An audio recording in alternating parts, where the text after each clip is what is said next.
What the hell is that? You say some words, T. You know, Why is that thing covered in dust? the dustiest frame I've ever seen. Ladies and gentlemen, boys and girls, welcome to the Section 10 podcast. Here are your hosts, Jared Carabas, Coley Mick, Steve Peralt, and Tyler Milliken.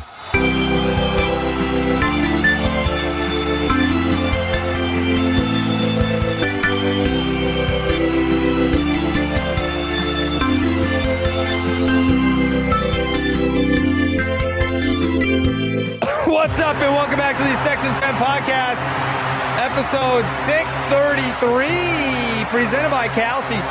Is the home of your 39 and 48, dead last in the fucking division, Boston Red Sox. My name is Jared Carabas, and I am a certified G and a bona fide stud, and you can't teach that. And this right here, this is Coley Mick, and he's 7 foot tall, and you can't teach that. And this right here, this is Tyler Milliken, and he killed his dog bullet, and you can't teach that. Bada boom, realest guys in the room. Steve, how you doing? Ooh, what up, Section 10 in the building?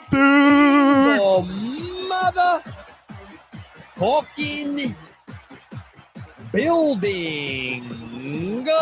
Produced by Blue Moon. Suck one. Produced by Jose Bouquet. Woo! Thank you, Jose. It's section10merch.com. It's patreon.com/section10 podcast. This is a very rare episode, folks, because the dumbasses don't take our credentials away for All-Star. The dumbasses at Major League Baseball scheduled a Sunday night game for 9:30 p.m. That's insane, dude. But it's supposed to be Sunday Night Baseball, and they are just airing the NESN broadcast. That's it. With one of the Cardinals or one of the Angels broadcasters in the. You know what they should have done? They should have aired the game at 1 o'clock on NESN and then just showed it on Peacock at 9:30 if they really wanted to do that. You know what I'm saying? You know what I'm saying, T? You picking up what I'm putting down, brother?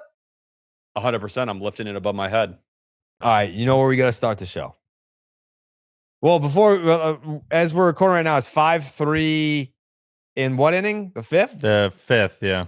Fifth inning, 5-3 Sox. So, like, they've clinched the series, so there is Ketchup, but, like, we didn't ask anyone for their votes yet, just in case something crazy happens in this game. Like, it's going to be crazy. Like, I texted Will Fleming. I said, listen, man, like, we're not going to have time to wait for a voice submission. We're going to have to call you live. Like, this might be the first time that we get Will Fleming live calling in to give Ketchup. I don't know who's going to be with him in the booth. I don't know who else we're going to get for the Ketchup. It's super weird to have a Sunday night. I don't think that's ever happened. Never. It's the dumbest thing ever. Well, I think it's because Peacock got the rights to like every game today, and I think you can also still air them on regional because it's technically on NESN, but I'm watching on NBC Sports. I don't know. This is the pinnacle of honey. What channel is it on? This is like the peak of that right now. It's crazy. Yeah, I sat down. I forgot that it was on Peacock, and I sat down to watch the game, and I put on NESN. And then I thought it was going to be like some pregame and then be like, oh, well, if you want, and like, here comes Charlie Moore. I mean, award-winning Charlie Moore is about to come on. But then the game came on and I was like, I thought we were doing the cock tonight. No, it's one of the dumbest things I've seen in some time. A 9:30 start for a series finale on a Sunday is atrocious. But oh my God, I don't that like streaming money. I think it's the only way we got the off day tomorrow, though. I think that's the other half of it. Yeah, that's going to be weird. But anyways, it is 5-3 Red Sox in the top of the fifth with 2 outs. It's about to be the middle of the fifth here as Masataka Yoshida flies out. But yeah, I don't think we had to start. Like, we can't be podding at 3 a.m., man. Rob Manfred. Like, this schedule doesn't take into account podcasters at all. At all. You know, someone tweeted me when I was complaining about the start time, they were like, what do you care? You don't have a real job. Just because we have a fun job doesn't mean that we don't have a job. We have a job. If we had a podcast until 3 o'clock in the morning and then turn around and wake up at 7, like, that sucks. That's a bad turnaround. That's not fun. That's fun. I know no one wants to hear it, but you know what people do want to hear? Sailor lost her first tooth today. Yep. Sailor lost her first tooth today. And she said, you know what? Here's how I want to celebrate. Take out your phone. I want to FaceTime Steve. I want to tell him the news. I will say, I want to FaceTime T. I want to tell him the news. Take out your phone. I want to FaceTime Mikey. I want to tell him the news. Take out your phone. I want to FaceTime Bagzewski, 2K. We FaceTime the entire program. Everyone found out about Sailor's tooth today. See? I will say I was truly honored to get the FaceTime. Even for Sailor to think of me, Coley's kids are the absolute best. I've said that before. So the fact that, I was even thought of. She thought that I was at her Nana's house. Yeah, Nana's house. Yeah. She's like, why are you at my Nana's house? I was like, we're having a cookout. I don't know. That's the only house on the Cape in her mind. That's the only one. Okay. Yeah. She's like, you must be at my Nana's. I'm like, yep, that's exactly where I am. Yeah, he's like, I'm at your Nana's. Yeah, that's what I do on the weekends. Just hang out at Coley's. It's crazy. The whole thing was crazy. Yeah. Well, at first you thought you were on a plane. Yeah. Well, yeah, because of the recliner seat. And then I was like, no, I'm at your Nana's house. So that's how that went. But now it sounds like you're trying to fry her a little bit. No, I honestly thought it was hilarious. I mean, Sailor's the best. And that's a big moment. That's the first tooth, right? And she's better than Fallon. You better clarify. They're watching this right now. They're awesome. And Baby Kane is right there too. They're all equal. Okay. Yep. But is that the first tooth, Coley? Yep. Yeah. That was first the tooth one. Is a tooth big number deal. 1. Yeah, we put you in a tough spot because I think we said that was worth like $1,000 or something like that. So everyone's been having the tooth pretty in a tough spot. high expectations for the price, including Sailor. I asked her personally. I said, "How much do you think the tooth fairy is going to bring to you?" I said, "How much do you want the tooth fairy to bring you tonight?" And she said, "I don't know, $100." And I was like, "Well, when I was a kid, I don't know that I got $100 from the tooth fairy, but I'm rooting for you. Rooting for you." No. What did you guys get for money? I think I remember. I think you get more for the first tooth. Do you not? I thought I got a 20 or something for the first Some one. parents don't give you anything. I think it's what? Fortunate. Some parents don't get you anything. Some who? Wait, he got tossed for that? Yeah. Yeah. I think T's right. I think some parents don't give anything. Put him in a fucking bench. Yeah, no, I mean, you guys are. I just said they're watching. These guys are fucking retired. You guys are the dumbest fucking people. He goes again. He goes for a second time. I want that on the official ledger. Yeah, no, that's 2 for T. 2 for 2. All right, I'm back. Yeah, no, the tooth fairy I think normally goes 20 for the first one. Interesting. Yeah. Well, I mean, times are rough also, Steve. I think we got to consider the economy. The tooth fairy's got a 9 to 5 too. You know what I mean? Yeah, we're just thinking of the fairy here. This isn't the internet boom of the 90s where the tooth fairy was raking it in on stamps.com. No. Right. This is all thinking about T Fairy right here. I get it. I feel you. It's been a while since I lost teeth, but I want to say the first tooth was worth more than the rest of the teeth. There was also a tooth that I lost in the batter's box because I had a loose tooth and I was chewing an Airhead in the batter's box because of Bucky Majors. Bucky Majors was chewing the bubble gum in the box. So I had to have something like Bucky Majors. But like, if you chew gum, I don't know. I feel like Airhead made your spit like you could. So I was in the batter's box chewing an Airhead, and then I sunk my teeth into it and pulled it out. And I was like, I got time here. And then I just spit blood on the plate. And I was like, But that's the only time I remember losing a tooth.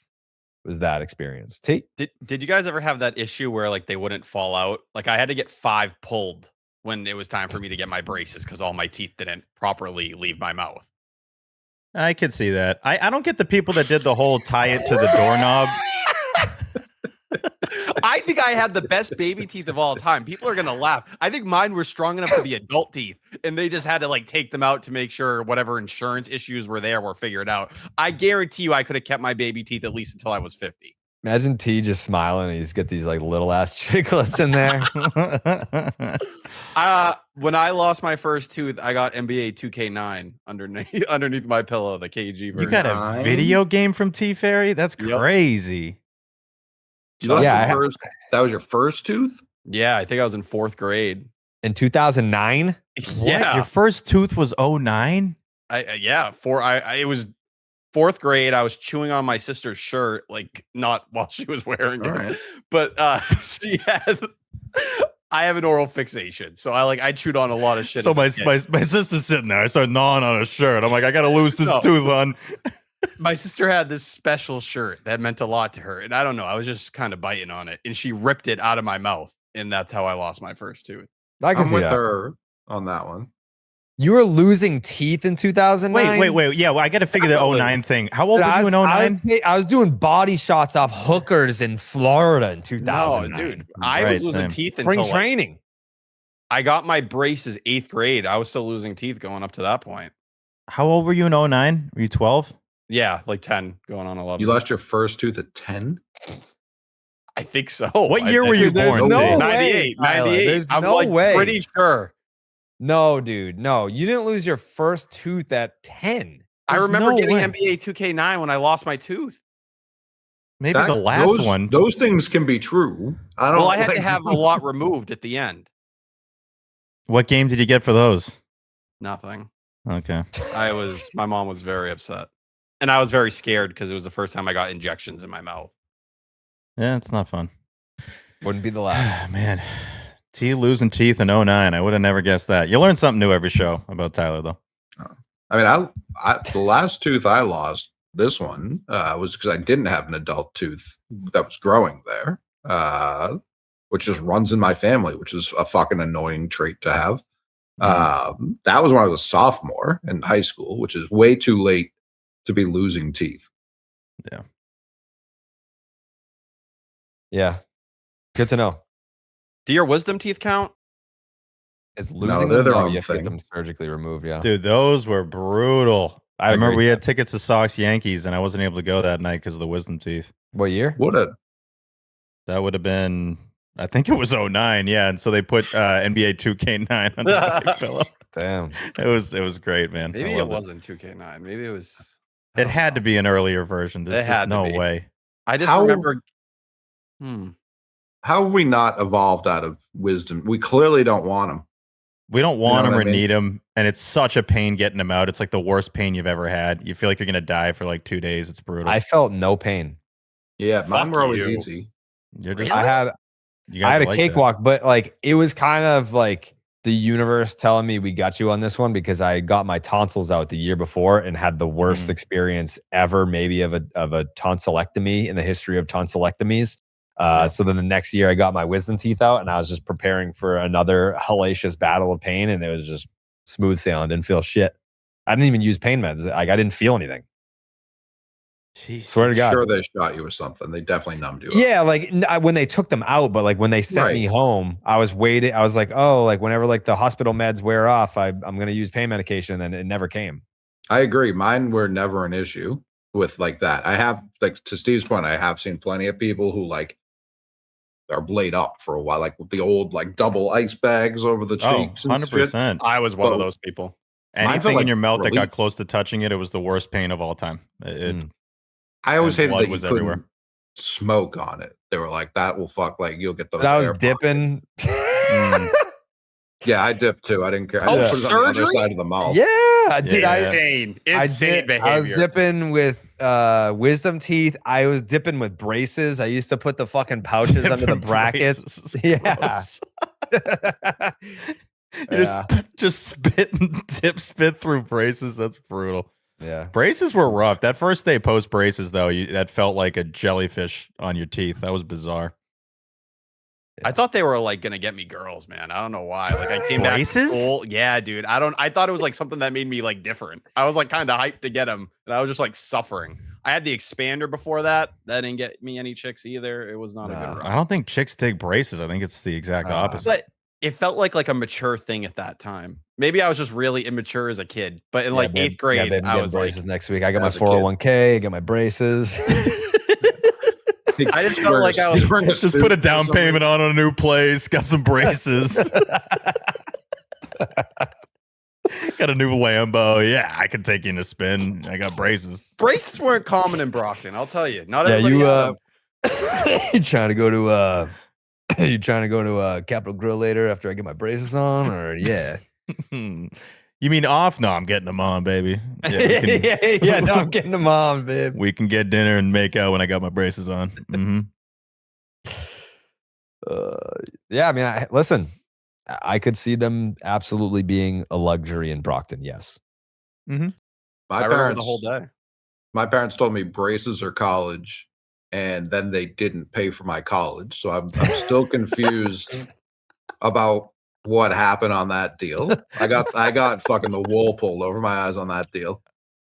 I do love someone putting the law down, like, pick one, bud. You're gonna have to pick one. You pick one. That was a big joke, dog. This is gonna define the rest of your life. Make a choice. I guess college. That seems more important. JK, that college is on you, big dog. Yeah, we'll that's on see you too, fucko. See you later. Let us know when Parents Weekend is. We'll catch you up there. I remember why I thought braces were going to get me girls, because I remember you could pick the colors out with the braces. I was like, I'm going to mash. That makes sense. That was the part. Yeah. I was like, this is about to be crazy. Like, I'm about to come out here. You're going to see things you've never seen before. Right. I thought it was cool doing the red and the white for the Red Sox, and I'm like, that didn't get me any girls. But yeah, good logic to you. I do agree. I would have complimented you. Preach. I don't even think I had colors on mine. I was 21. Really? Sorry. Yeah. Why is that funny, T? They definitely give kids colors. I don't think you can be an adult with colors. I mean, Rafaela had colors, didn't he? Like 2 years ago. Oh, he definitely did. Yeah. He's very cool, and he's also a small Karakan boy. Yeah, but like I'm sure Yeah, if there are certain people that can get away with it them, more. they would do them. Oh, I'm sure. That was the highlight of having braces. Everything else sucked. It's like, all right, I at least get my colors. That's all I really have, but at least I have this. You guys wear your retainers? No, it kind of fucked up the bottom row. They bend in a little bit because I never Mine did are the moving too. My top braces ones. retainer. Yeah. Yeah, I think we covered everything. I think that's it. Oh yeah, that'll do it. Mm-hmm. I did, however, want to give a shout out to our friends at Kalshi though, because on Kalshi you're trading against peers in a live market, meaning that there's no house, and as the probability changes, you can buy in and out of your position. And for a limited time, download the Kalshi app and use the promo code Section10 to get $10 when you trade 10. That's Kalshi, Kalshi. Kalshi. Trade on anything. More Coley children news. Today was baby Kane's second birthday extravaganza. His birthday is kind of like the Monopoly, like pass go. Like he's coming up with quite the collection of birthday gifts. So last year he got a signed 16 by 20 Pedro Martinez framed piece. And this year, dead ass, I wanted to get Poppy. I was like, we at least got to start out with like the Dominican brothers first. And the Poppy that I saw didn't blow me away. I was like, if we're gonna do Poppy, we need like, it's got to be an iconic photo. It's got to be, it's just got to be like a moment. So instead, we were like, all right, if it's not going to be Poppy, where do we go with this? T, who do you think baby Kane got for his birthday this year? Dustin Pedroia. I thought about Pedroia. They didn't have any Pedroia. I did look. I just feel like that's the tone setter for a small young child that maybe he doesn't know how tall he's going to be. So it might be important to. We have an idea. T, I will say, Jerry showed me on the FaceTime, and I was like, "Oh, damn!" Like it was like a big reaction. Casas?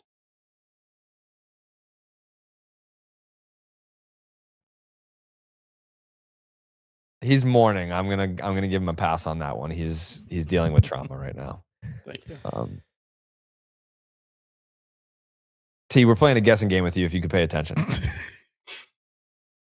We got the Ranger Suarez injury news. I know. Do you want me to keep guessing? Yes. I'm gonna go. It was literally just on the screen. Okay. He's clearly not looking at us. It's No, not. I'm looking at all four of you. I see the balloon. I'm You're gonna one go. of the four.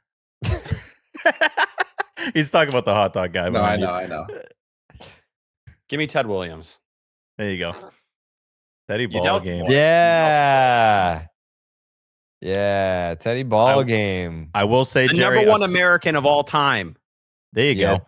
Yeah, T. I've seen a lot of Teddy ball game photos. That is a beautiful photo. Yeah, and he signs right there on the jersey. Mhm. Like that is that is clean. Mm-hmm.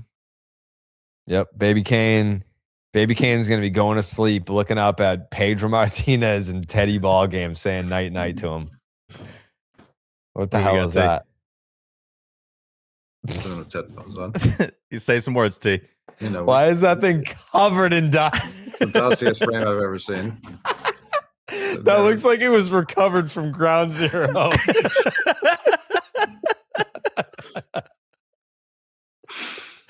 R.I.P. the guy that had that on his head.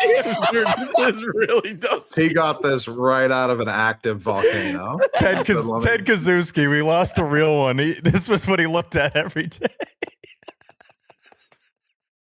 That's crazy. Can you show it? This is the dustiest stream I've ever seen in my life. He just opened a coffin that he kept that in.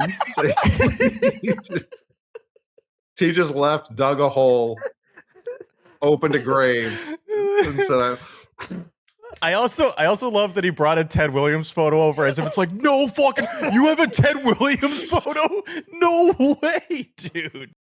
Probably one of the top Red Sox players that people do have a frame photo of. That's my Yep. dad. What? Ted? Yeah, it's my dad's Ted Williams. At least that's how my mom tells the story. I thought you meant that like your dad was with Teddy Ballgame. Yeah. This is my dad. Me and my dad my dad and Ted Williams served in Korea together. Here's them in the plane. Yeah. I put this in the Discord the other day, but this is my dad and my dad's brother, Ted Williams Kane. Hey. Are you, so it is your dad? Yeah, in that's the my pic? dad. Wait, My what? dad's old as You shit. buried the lead there, T. Jeez. Wait, hold on. Bring that back up. Yep, run it back. Run it back. Show me again. Bring it up, T. You want the dust or no dust? No dust, More please. dust. Yeah. All right. Show me this again. All right. Okay. Ted Williams. Yep. My dad's all the way to the right, Yep. Wow. and the middle is his brother. They're all dead, Yep. but they were at Ted Williams camp. Shut him out. So that is Ted Williams with your dad and your uncle. Correct. Is that Uncle Bucky? No, that's my uncle Scotty. Why is this dog barking right now? Ace. Keep barking, my boy. If you haven't realized yet, listening, this show is going to be all over the place. This is the post July 4th. We're all in different It's spots. a both two of us. holiday. Yeah. It's a holiday. No one cares. Yeah, we're The winding Sox are down. playing right now. It's just Yeah. everything's all over the place. I think Duran just tried to push Zach Neto, So future Red Sox. they tried. T, before we start talking about the series, do you want to give your monologue for Triston Casas' career? That's insane. No, I mean, I will not be not giving far it. off. For his career. I mean, realistically, is he a non-tender candidate this winter?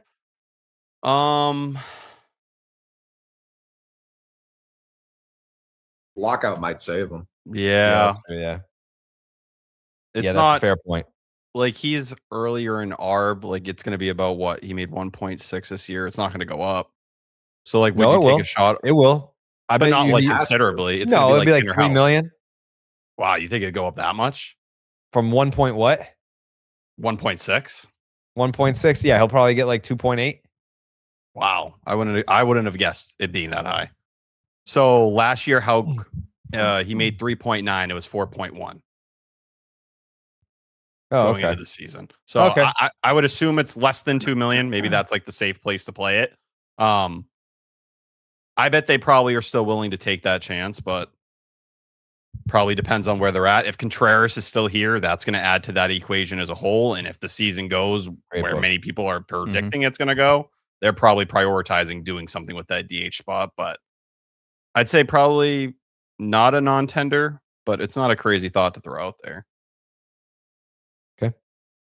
Maybe. Yeah, I mean, if it's only going to be like $2 million, I think that they would be like the risk versus reward. Like we could look like assholes for letting this guy go to another organization for free versus just giving him $2 million to see what happens. But I don't know. It might also be one of those things, depending on how they viewed his rehab and the setbacks and where they grade them out? Are they things that are more freakish? Are they things where like maybe going about it not the best way or not being as focused as you need to be? Those are fair things too. Sure. You know what else is fair? Actually, you know what? We can't even do Taikus right now because You can No. definitely the do game's two not of over. them. Yeah, you can for do sure two. do two of them. See, I wish if they had just fucking done this game at 1 p.m. or like 4 p.m. Because like the 76 7 would have been the fine. 76 sweep, Steve. I need it. 7 76 would have been degrees fine. for all 3 games and they fucking sweep the series. You know what that means to me? Oh, it means a lot. And we had That kind of means called it more when to we me than the mentioned the Yankees weather. did. We were saying that could change things. That could turn things around. And then if they win all the games, how can you deny that? Of course it makes it impact. Well, I was the only one that predicted a sweep because none of you guys had the sack to do it. That's fair. I wasn't sure about the VAR review of today's temperature. Oh, well, it was the most updated temperature. All I'm saying is that was 3 days ago, 4 days ago. Mhm. Who knows how many updates there have been since then? I there's understand. some chat But in we the never go back and like No, Check no, to no, see what the no, no. temperature But was. I'm saying like a real deal 76 versus like one that's what I'm saying in terms of how I predicted it. I'm not saying it was or was not 76. I would never say that. yeah. I In get what my Coley's opinion- saying. He's saying an off rip 3.76s. We had 2 and then we had a review. So I get it. Yeah, but like if you're on the 1 yard line and you think you punched it in, you bring out the chains and you punched it in, it's still a touchdown. Sure. I've been saying that for years. No doubt. No arguing that. So fucking touchdown. It's a 76 sweep. Yeah. We brought out the chains. I mean, again, They said touchdown. So a lot of ball game left. I know. they still You're have to win the game, also you can't be peacocking around here. You didn't give the 3 wins when you announced the show. No, I know So because updated I don't want to get. record. I'm not assuming the sweep. I'm assuming the You just 76. did. No. I'm not assuming the sweep. I'm assuming the 70. I thought you were saying that there's no way to accurately know if they were truly all Oh, 76 no, the first pitch. Okay, No, and we Not what I was misunderstood saying. each other there. I'm not assuming. I was this thing saying right now. I 2-run I game. couldn't. It's a 2-run game. That's fair. Like you're Two-run saying, game. calling the field. I didn't love the feel of it. Review is the review. I can't argue. With Yeah, the I think review. I think you were speaking the same language. I think we just misunderstood each other there. Yeah. Classic English mix up, you know. Mhm, Mhm. mhm. Red T, Sox you want to special. give put a bow on Casas' career? No, I will not do that. Circling back to that, you want to kill him? Yeah. Still is Give it another shot here, It's too. age 26 season. Things are He's dark. like 35, dude. Come on. That's crazy. All right, put a bow He'll on be it. 27 next year. Players have come back from worse. Have they? They have. All right, put a bow on it. Campbell or Casas? Who do you think has a Casas. more prosperous career moving forward? Casas. Don't even have to think about That's it. crazy. Sorry. I mean, I don't know that I feel confident either, but There's a No. reason I used him. I didn't use like Mikey Romero. yeah, I still Like, think that Triston Campbell's the correct Casas answer. has just had considerably more success than Christian Campbell at the big league level. Sure, it was. Yeah, that was before- like in the it was while Campbell was 1900s. at Georgia Tech. Yeah. Sure. Yeah. It's I mean, true. It's true. Yeah, no, I'm not disagreeing, but 250 games with an 800 OPS compared to what we We have. for fucking Christian Campbell at know. this point in We've time. heard it. Yeah. All I'm saying is one guy see, can pick up a times. bat without disintegrating. The bow, please. It's hard to argue You that know? about Christian Campbell right now. Can we do the bow so we can move on? Tristan Casas, truth is, we will be back Can one you put day. the bow on the career, please? We were trying to move on. We I wanna just do put the bow on it. We got to do the other Keep- segment. We will be bowed it. back. You have another segment planned after the bow? No. What do you mean no? Are you going to play my music or not? What music? I thought I was doing my haikus. No, you do those when I play the music. Okay. I thought you Or were. we, teeing this that is up. this is the bow segment for Casas. I bowed it. Hmm? I already tied the bow. Did you? Yes. What'd you say? I believe more in Tristan Casas than Christian Campbell at this point in time, and Well, we will be that's- back. That's not the segment. The segment was he's being shut down. Yep, there's the bow right there. His wrist started barking. So yeah, they shut him down from hitting once again. He just started a very light progression in terms of swings coming back from the intercostal strain. This is his third injury since getting injured. Second. But I was gonna say he's No. having a leg injury, right? Yeah. He Well, blew out his since the leg and then injury. hurt his ribs and now his wrist. yes. This is the third time he's been injured since the That last is time he correct. played baseball. Mhm. Yes. I thought Okay. you were saying like post knee. Nah, yeah. This totally feels like we're in court, where it's like, just to clarify, I'm Yeah. going to need you to say yes here, sir. Yes. Yeah. It's I mean, brutal. What else can If you I say? can be Yeah. if I can be serious for a minute, T, I feel for him because that's going to be extremely frustrating. What are you pointing at? Baseball Lifestyle 101 hat from that kid. Oh. during the game. Yeah. Oh yeah. out. But you're watching on the cock, yeah? Yes, I'm cocking. Yeah, I'm on Nesson. Yeah. Oh, Okay. there it is. But It's the is it Nesson same bug, but feed? it has the cock logo. This is the weirdest game. It's got to ever. be the Nesson feed because they're showing the Nesson kid right bug. now. on Okay, Nesson. it's feed with cock. Okay. I Blue feel for chicken Triston Casas because that's going to be incredibly frustrating to be a first round pick and you have all this hype and you sign for this money and Team USA, you're a stud, all this hype coming through the rankings and there's a bunch of prospects coming up with you and everyone's like, oh man, the future and Casas. And he did have that great first half 4 years ago. And We're just changing what that year was. He sucked the first month and he was awesome the last 5. okay. It was a long time ago at this point, T, and we need to come to terms with that. But if you're him, it really Oh my sucks God. because you look at where the Red Sox are right now and they have Where Masataka are they? Yoshida DHing for them. So like there Yeah. was an opportunity. If there was a team where maybe you could have gotten up and had a chance, it would have been. I was saying that in spring training. I got mocked for saying that. I said Triston Casas could be a real weapon, a secret weapon for this team this year. People laughed at me and they're like, where? How is he going to get those ABs if you have Wilson Contreras? I was like, D8, like, you really think that they won't give him that opportunity over Masataka Yoshida if he's really hitting the ball the way that he can? Well, the issue is in this world, Roman's healthy, right? That everybody was kind of working off of. In this Yeah, that's a whole nother timeline, he's not available. So that's where the opportunity opens up for you. I mean, again, he was our starting first baseman last year. I know, people forget he middle played of your last bat. year because of it was such a bad month, and it helped that Devers month was equally as bad. So it was just like, doesn't matter. Like we're more mad at that guy because of all the ruckus he caused in spring training. But like Casas, most of the issues actually are his fault. The more I'm thinking about him. The injuries? No, not how he got hurt. I'm talking about the team at large. Like if he didn't get hurt, how different the world is today. Significantly, and this is the way I'll frame it. Look at the way this city talked about Caleb Durbin, treated Caleb Durbin, all those things, and now this whole city can't get enough of him. He was horrendous for really 2 months. He didn't really find it until the end of May when things started clicking. Triston Casas got a month.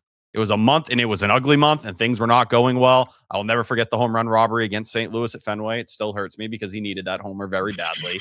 But you We all talk know about the how one a thinks about player that. can shift Who could their forget it? narrative after a bad month. We've watched Caleb Durbin do it, and Triston Casas' track record would have told you he should have been able to do it. But we don't Totally. know with post rib injury after the Pittsburgh incident. Maybe if Casas got fucking ping pong balls to hit, his year would have turned around too.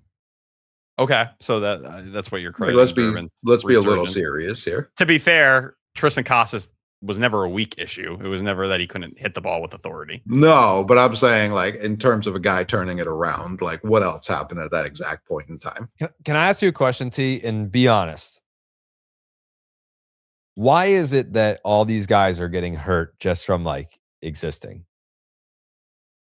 There's Like fair these are questions all to be like raised. swing really hard injuries, are they not? It feels that way. And like, I don't want to take Coley's thunder because I think Coley's been a lot more vocal on this subject than I have been. But about these swinging injuries and some of these players getting hurt, swinging as hard as they can between IKF. The Marcelo Meyer one wasn't described the same way IKF's was, but That's the IKF same was just injury. telling you it is. But we didn't see like Meyer didn't say, well, this was because I was swinging this much, right? Like IKF was like, I was in there 300 swings a day fighting for my fucking life. That's why I had issues with my ulna. Even his feels different than the other ones because of how insane. But I Yes. also don't know how much like they were training that way. You know, I'm sure they were. Like It's Roman, it's Christian, and it's Casas. Those are the big three when it comes to the swinging too hard injuries that I have questions about. IKF, like, clearly was maybe taking it a little too far. And then to T's point, Marcelo's a tough one because he just gets hurt in a variety of ways. Like, they're saying it started months ago. Was it because of a swing? Was it because of something else? Like, that one's a little tougher to pin on this, but I don't. And that, like, to be fair, I haven't dove, and I don't know if you have dove into like minor league guys who get hurt. Like, who, I don't know. I don't know if any of these other ones have happened down there. Yeah, I'm trying to think of like some of the guys in the minor leagues if there's been anything along those lines. And even the Campbell stuff, like, we never really got a firm understanding of whether just swinging hard was the reason for what went wrong and this eventual mechanic switch and everything that played out. Did it start with something like that? We never really got clarity on it. But yeah, the Red Sox emphasize bat speed. They train for bat speed. A lot of teams in baseball do. Now, maybe what they're doing, how they lean into it, might be more severe in that way. But there is a working theory you could put together saying, like, I don't know, is Roman's finger tearing, is that the same as like the forearm issue that IKF is having? Is it the same for Casas, like a wrist? Like, a wrist in Anthony seems closer if you look at the way Roman Anthony's initial injury was described, which has been labeled as a wrist / hand / all these different things at one point in time. That would probably be the thing you bring closer. And I guess for Roman, you compare two different things with the oblique issue at the end of last year. Sure. You know what's interesting about the whole like bat speed craze, and maybe there is an explanation to this, but like, you would think that if you're teaching bat speed and everyone, you know, like pitchers across the league, it's not uncommon to throw 100, 105 now we're seeing. It's like, all right, well, on the hitting side, we're teaching bat speed instead of like pitch velocity.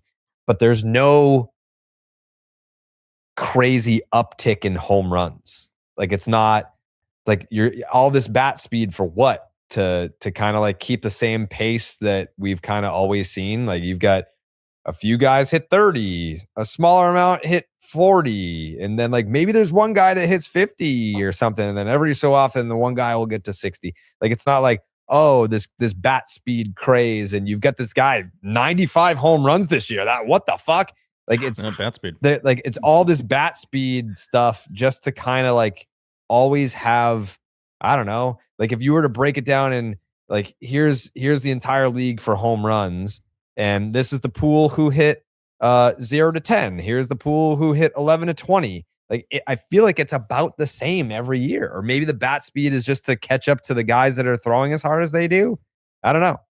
I'd also wonder, like, what the average exit velo on a single is today versus 20 years ago. Yeah.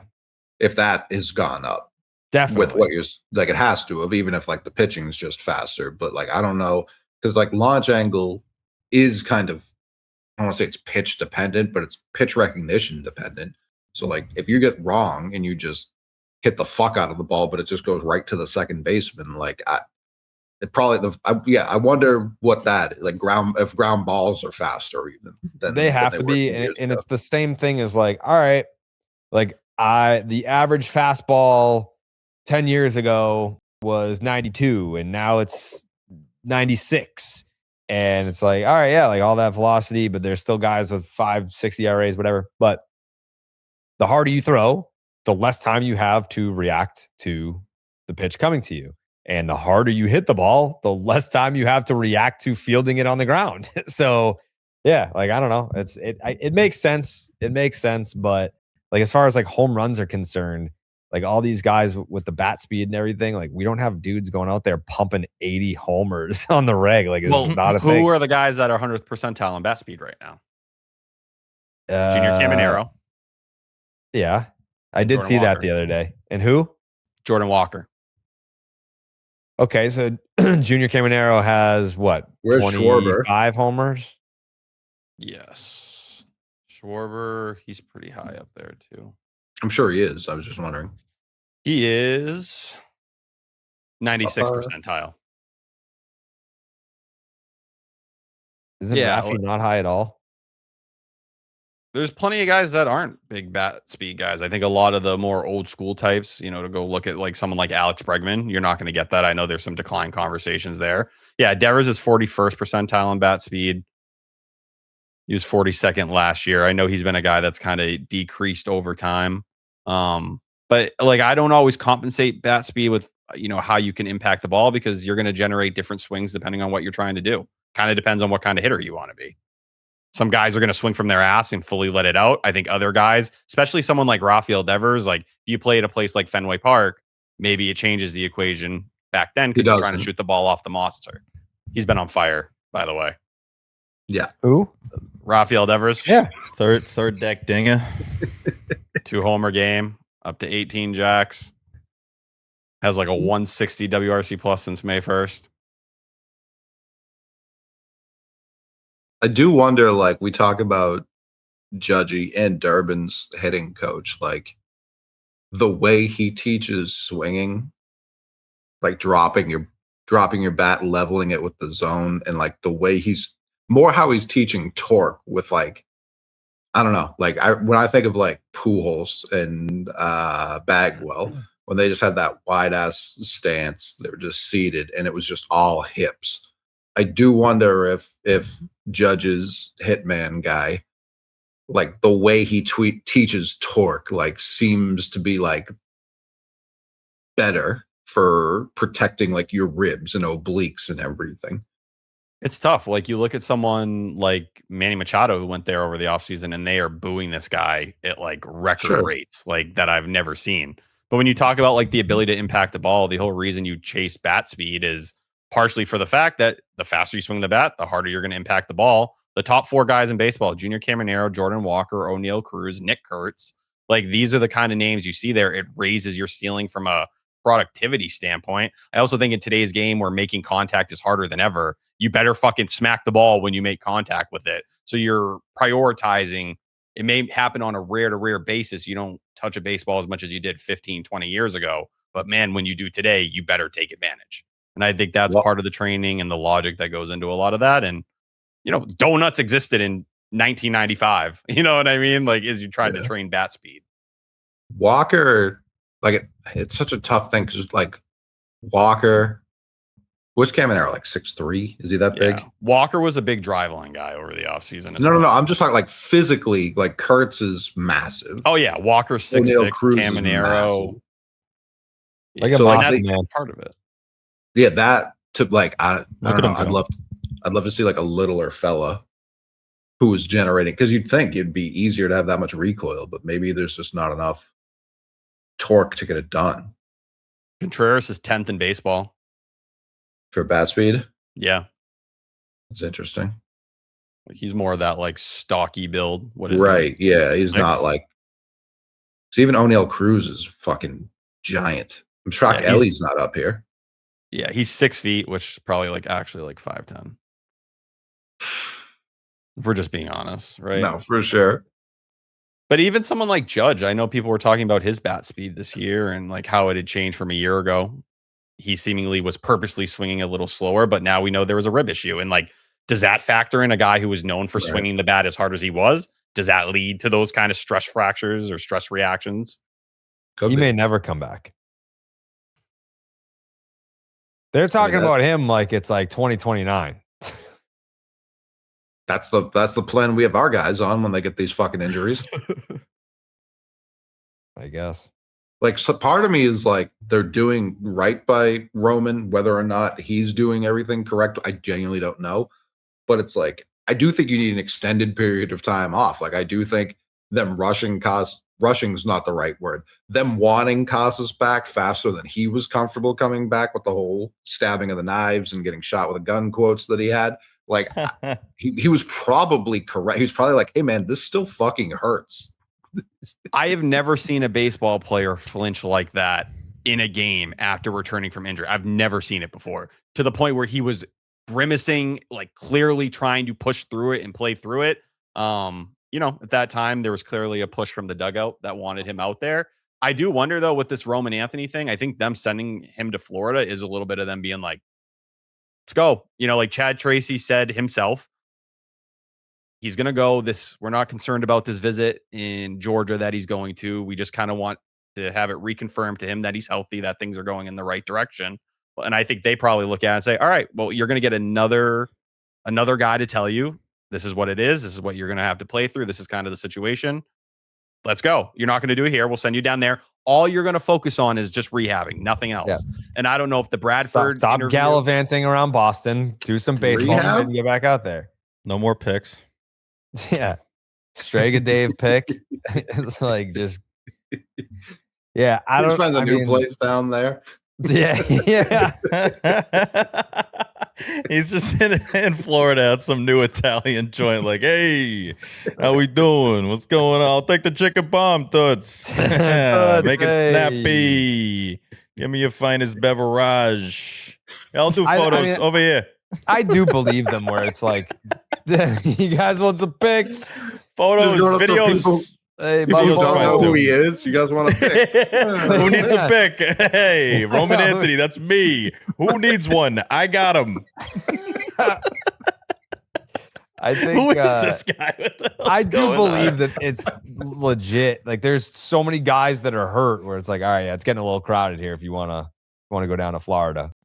I mean, the Marcelo thing's a part of this, right? Like, I saw the pic of them in the dugout, and I'm just thinking, oh, okay, all right, he's got his best buddy back on the IL. They're living it up and probably going to the North End, having a blast. I know I probably make too big a deal out of that, but it'll always kind of rub me the wrong way. The quantity, it's the quantity. It's not just that, like, the photos exist, but it's like, you don't even have to go out of your way to see the Roman pics in North End or the videos of him being like, hey, I got a cast on. Hey, let's have a pasta together. Here we go. Bada boom. I would love to actually speak to like a medical expert to be like, what is it that we're dealing with here? Because from what all we understand, does anyone know? No, it's like it's like whatever doctor was on Twitter was like, I've never heard of this before, or it's like, yeah, the MRI came back clean. So it's a pain tolerance partially thing? Torn ligament in the CMC. The fuck does that mean, Tyler? The carpo-metacarpal joint at the base of his right ring finger. Okay, right. so but like I wanted to like what kind of pain are we talking about? Like is this where like, is it constant pain? Yes, every single time he swings. But this is the conversation we've been having with Roman. He knew that he was going to try to play through discomfort. When he realized what the discomfort was, then the conversation changed. The reason why it was accelerated so fast early on was that he was going to try to play through it. But why did they give us a timeline that was nowhere close to what it actually ended up being? Well, that's the common conversation that's existed all season about how they do timelines. Roman himself said that's on the medical staff. For all the people that are like, oh, Roman's a pussy, like he should be back by now. That's more on the medical staff for being like, yeah, it should be 6 to 8 weeks. On like the closer end of like the 6-week side, and it's now been how many weeks? Like 10? It's 2 months yesterday. Okay. But with Roman, and to Roman's credit, when he's talked about this, he goes, I thought I was going to come along a lot faster than I have. I thought I was gonna be able to go out there and swing and do these things. And part of the reason he, at least talking to Bradford, was like kind of realizing you're gonna have good days, you're gonna have bad days. It's not gonna be a linear, you just feel better all the time. How do you kind of compartmentalize that and deal with all that? I think they're sick of the kind of spectacle this is, where it's videos when he's out on the field. Is it an interview? Is it going to be a topic? Is it constantly at the front of everybody? It's just, go figure this out. We're going to go get you to a doctor who's going to tell you once again, nothing has happened. Nothing is worse. All right, we'll just full go trying to get you right here. Why not? Like, is this not like a cortisone shot situation then? He already got one. When? Help months ago. I mean, you can get more than one. At least the way they framed it is he thought the cortisone shot was going to help more than it did. So the thing I don't get, like, is there a long history of this with anybody where they would actually have like worst case scenario healing timeline? Because like the timelines we got, I feel like we're like, yeah, when he's back to, he can play, but maybe go through some discomfort. Like, I just want to know if we're going to see him at all this year, if by then it would make any sense, because it feels like it would be, I mean, best case scenario is August at this point, right? And even would you expect him to see him in August, T? Like, that feels like it might be crazy at this point. Well, then he's going to need a rehab stint. That's what I'm saying. You don't send him away if he's going to start swinging tomorrow. Duran with a hustle play. Yeah, I'd love to see that. The whole thing has sucked. I do feel for Roman a little bit. I think he's not fully innocent in this whole thing, but at the same time, it's like, if he can't play, he can't play. I always just leave that as the number one thing. Like, if he thinks he can't play, then that's as good as he can't play, because he's not going to go out there and try to risk it. For different players, it might be a different situation. For a guy that didn't just sign a contract last year, it might be a different situation. If somebody else had this on this roster and they're coming up on free agency, maybe they're like, all right, I got to at least try to prove something. You could also go the other way and be like, that could hurt his stock even more if you're out there at a, 60%, and then you just look terrible and then you don't get a deal. So I don't know. I think a big part of him doesn't want to come back unless he can feel like he can be Roman Anthony and not just like a watered down version of that. But even like a lesser version of what he's capable of would help this team. So I just feel like there's blame to go around kind of to everybody right now, and the situation just sucks that we have to be the ones that deal with this. And then you got Tim Healy giving, it's not Tim's fault, but it's like the update is that there's no update like every single time now. It blows. Or it's I think worse. It's never improvement. It's always it's here's the same thing, or things have gotten worse. Best case scenario is no update. Like, come on, that's for something that was supposed to be 6 weeks. That sucks. Yeah, I think Roman in the Bradford interview, I think anyone who thinks he's sitting out because he wants to, like, he sat That's there. crazy. He was like, I feel stupid that it's a finger injury. Like, he was ripping himself. He was talking about, he was like, it feels so lame that I'm still sitting here and this is what the injury is. He's like, man, I have a tear in my finger. Like, it feels ridiculous, but it's what he's feeling. It's what he's playing through. And listen, I know we live in a world where guys like Dustin Pedroia went out there and were able to push through all those things. He's a young ball player. Maybe different injury though. a lack of comfort. It's a lot of different things. Do I think the organization is seemingly starting to like push him a little bit? I do. But it seems like for Roman, he's tried multiple times, was willing to play through pain to see if it could happen. It just didn't. But this is the issue when you put so much on a young player like this that doesn't have that experience, or maybe even, the history of playing through an injury like that and believing that he can still be productive out there. There's also just different scales to like injuries. I feel like guys are comfortable being uncomfortable with, if that makes sense. If you have a hand or a finger injury and you're a guy that swings the bat harder than basically anybody in the league, that's a pain in the ass, like constantly, like 3 or 4 times an at bat. You're like, oh God. So if And that's all just the stuff every that you have to single do to day, prepare for the game. it's a lot. And, Yeah, and like, that it's not just compounding the on top of swing each other during the all the game. time is like that's I do understand that wouldn't be a fun thing and borderline unplayable. So there is that layer of it, but either way, like I would have taken any other injury. I kind of wish you got like hit in the arm or something and it wasn't a fracture. Like it just feels like there's other versions of things that would have been a normal heal that he would have been back and fully ready to have the body parts he most needs that he doesn't want to play with discomfort through. Like all the most annoying things that could happen with the injury have happened, because it's like, all right, it's not responding to a cortisone shot. It's not something that can be operated on, and it's not healing on the same timeline that you would have expected it to do. And also just a doctor saying like, I've never even seen this before. Like, I don't even know what we're talking about here. It's So- the worst stuff you can have from a fan perspective. And then There's just the question marks everywhere. optics of like the MRI says that it's clean MRI. So it's like, okay, clean MRI doesn't mean pain free though. Well, no, he has a tear. Like we know that exists in the hand. I think the issue here is a team like the Red Sox were so desperate where they couldn't imagine life without him, that they did not protect the guy who was supposed to be their franchise player, a young player, and handle it with just caution and letting him figure things out. Instead, you were just hoping he was going to be able to get out there. And now it's blown into this thing where it's clearly bigger than that. You look stupid for the way you handled it. And yeah, of course, Roman Anthony wanted to go out there and play. He's a gamer. He's someone who wants to play baseball. But you need to know when to protect the player from themselves, or when a player is maybe setting goals that aren't realistic. And I think so far we've seen the idea of him ever returning at that point was super unrealistic. But the organization was fine letting it play out with the hope and the fear that they needed him at that time. It was at a point in the season where they had no success at that point in time. And he was just starting to get it going too. Wanting to play baseball and wanting to do rehab are not the same thing. You don't think he wants to rehab? I'm saying across sports, medicine has become like a torn ACL used to be like a career ender. Now we're like a couple months, this guy will be back. And that's still not always the case with everybody, because not everybody heals the same, not everybody rehabs the same.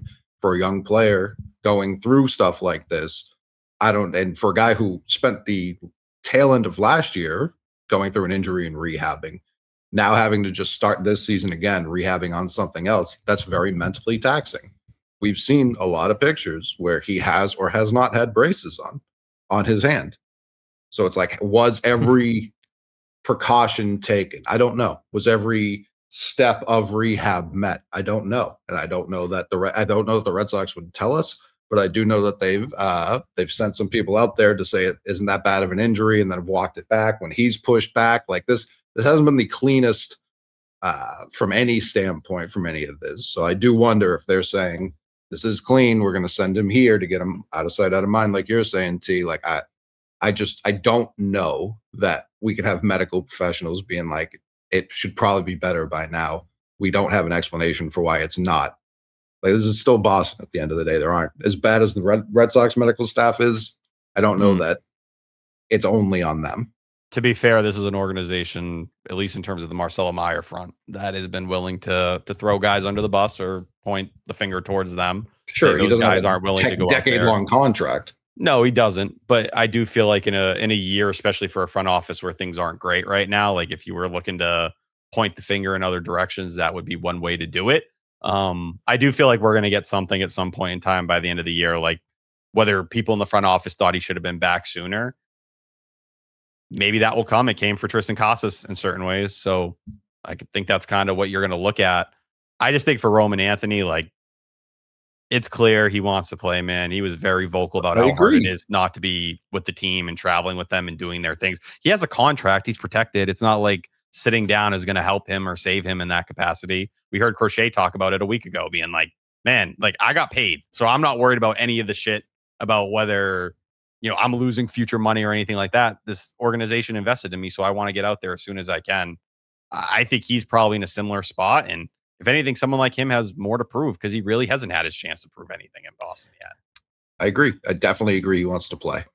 Sorry, Steve. I would love to live in a world where we could have just seen how this year went with Roman Anthony. Like, not even doing the what if game. Oh, if we had this, if we had no, let's just, if Roman Anthony just didn't get hurt, the Red Sox likely about to sweep the Angels here. They're 4 games out in the wild card. Technically 8 games under 500, but that really means 4 games under 500 if 4 results went differently. You're telling me Roman Anthony on this team wouldn't have switched 4 results the way this season has gone? Could have been 6 to 8 results at this point, maybe even more. It's unfortunate seeing the timing of it. To T's point, he was turning it on a little bit and actually felt like it was more like himself, the guy we saw really cooking last year after the slump, right when he started his career. It just would have been interesting to see what this would have looked like for Roman Anthony, because I genuinely think he would have been comfy in that spot, regardless of if the Sox are asking him to do too much, which they clearly were. He still would have been a guy that it's like, okay, you needed that swing. He would have given you a lot of those swings. And your record's probably at least 500, maybe better at this point. In the American League, that's a more fun season for us. Feels like the WBC and Roman being at the face of Team USA feels like years. That was like 3 years ago. Yeah. Yeah. But again, that's why public timelines for injuries do nobody any good. Like, if you're the organization and a guy goes down, it's like, yeah, just, I don't know. Why don't you Google the similar injuries within the league and see what, like, the timeline or when the injury was and when the player returned, and then do your own research. Like, we're not going to say, oh yeah, we're looking at like 6 to 8 weeks. Cause then when it turns into 2 months, now you've pissed off your franchise player that you just gave $150 million to, because now you have a pissing match over whether or not he should have been back or not. And it doesn't do you any favors in the clubhouse either. I mean, we can all act like with a lot of these teams, oh, these guys are brothers, they're all tight. You got a big roster. I'm sure there are guys that are like, hey, what was his timeline? Why isn't he back yet? We've been grinding every day. You look at Wilson Contreras, he gets drilled every third day. So he got $150 million, but I can't get anything. You know what I mean? Can't get whatever. No, he's been out how long? Like, what's going on here? So I think the baseball season can be a real grind. No, Jared, you want these guys to be back. I mean, there's definitely, if I were one of those guys, like, I would feel that way. It's like, yeah. Like, if you, even if that's fair or not. Yeah. Even if that's fair or not. Yeah. Like that, like Caleb Durbin fucking snapped his pinky in half and was in the lineup the next day. I don't make $150 million to do that. The fans hate me here, and I'm still out here playing my dick and balls off so that I can help win ball games. I just don't know. And like, genuinely, if someone's more informed, I'd love to hear it. Like, what happened to Caleb Durbin? There's no ligament tears, right? You have nothing like that. Like, is that the difference? I don't know. I'm not a hand specialist. It's a different injury, obviously. Yeah. I mean, like you can like pop your finger and just pop it back in. And like it's gonna be sore, no doubt. Like it's not like, oh, you pop it back in and it felt like it did before you did that. Like there will be soreness, but I'm sure whatever, Roman's injury is, it's a different kind of pain. And it's not gonna, I mean, Durbin's pain in his pinky probably didn't last nearly as long as what Roman's experiencing. When I tore the ligaments and tendons in my ankle, my doctor told me it would have been better if I broke it. So it's not obviously the same body part, not the same human being, any of that. But a doctor looked me dead in the eye and said, this is worse than if you broke your ankle. So if we're talking a broken pinky versus a torn, does he have a tendon or a ligament? Ligament? Yes, I believe that. Yeah. Is the way I could see that being more uncomfortable than even a broken finger. Guys have kind of played with broken fingers forever in all sports for whatever reason. It is true that it's like tape it up and like, oh, I'm good. I put my this finger next to it, so that means it's like a mega finger now, and we're good. Yeah, Ronnie Lott was like, just fucking rip it off, man. I don't really care. And this is just going off like the Dr. Cohen dude who the Boston Globe spoke to in that Alex Spear article. He said the typical timetable is 8 to 12 weeks. We're at the 8-week mark. For Roman? Yeah. Oh, so he's on schedule. Ahead of. Mm-hmm. Yeah. He's right on time to come back. Worst case scenario, start of August. I mean, that's the worst case is going to be worse than that. Yeah, this is great. T, it's your time to shine. Again, I hate that you started this narrative because it's not a real narrative that like you're the only person that believes in Jake Bennett. Like it's just not a thing. It's not. I never claimed that. You did. You smoke screened our audience on Twitter into thinking that you're the only Jake Bennett guy. No, the only take was that I thought it was worthy to speak about what Jake Bennett was doing because I think there were a lot of signs of what we have seen. And they lost 2 out of 3 to the Rockies in brutal fashion. And you wanted to talk about Jake Bennett. And I was like, I am not in the mood for silver linings. And you turned that into I got crucified for trying to talk about I got Bennett on the podcast. And it's like, no. You got stiff-armed for trying to be positive on a show where like the season essentially died. I think it was more the timing than the topic, T. Yeah. Like you could have been talking about like because you weren't sunshine wrong. And rainbow, anything that you wanted to talk about. But it was just a and you would have got shut down. It was a subject at the time. I don't think a lot of people were paying attention to. You're not a Jake Bennett martyr, T. You're not. No, I'm not claiming to be. But I do think it was a topic at the time. A lot of people were so focused on everything going wrong, understandably, that we were missing out on some of the things that were going right. And that's why I was tweeting out Jake Bennett's Baseball Savant page at that time, because there was a lot of interesting things to it. And look at this. I think now everybody's kind of realizing, holy crap, there's something cooking here. And, what does it mean for his ultimate ceiling? I think is a larger question. But he's clearly a different guy since he went back down to Worcester. And Red Sox should be excited because once Connelly early gets back, I think you have some hard conversations, but good conversations if you're trying to make deals. Who is also going and meeting with the Keith Meister. Yeah, like the second we just talked about Red Sox and timelines, and Connelly earlier, they're like, he's probably fine. He's getting a second opinion on how fine he is. That's what they're going to tell him. We want more people to tell him how good he looks. I'll say this every time. I want them, when a guy gets hurt, to say it's the worst thing we've ever seen. Like, we might have to put him down. I want that as the report. Because anything saying the guy's good, he's screwed every single time. I mean, he said he felt good. But that Crochet said he felt good. I remember they asked him, like, it's going to be the minimum, right? He's like, yeah, it should be, as of now. Second he said, as of now, I'm like, oh, damn it. That's always the first one. And then it just goes down the slope from there. Wow. Let's take a quick break from Section 10 to talk about Blue Moon. What a weekend it was drinking Blue Moons. 4th of July, we're drinking Blue Moons. What was the 3rd of July? We were drinking Blue Moons. And then the 5th of July, Baby Kane's birthday party. Man, were we cranking moons at Baby Kane's birthday extravaganza, because no baseball date is complete without Blue Moon Belgian White. Born in a ballpark 30 years ago at the Sandlot Brewery in Denver, Colorado, Blue Moon's bold flavor, bright explosion of color, and iconic orange slice ritual guarantees a one-of-a-kind beer drinking experience year-round. And for those occasions when you want a lighter option, you can reach for a Blue Moon Light at only 95 calories and 3.6 grams of carbs per 12-ounce serving. It's a refreshingly light alternative to beer brewed with real tangerine peel. And if you're looking for a great-tasting non-alcoholic beer, of course you can try Blue Moon non-alcoholic, still made with real Valencia orange peel and coriander with just 80 calories. Great for when you want to hold the alcohol but not the flavor. T, you were doing the non-alcoholics for the 4th, right?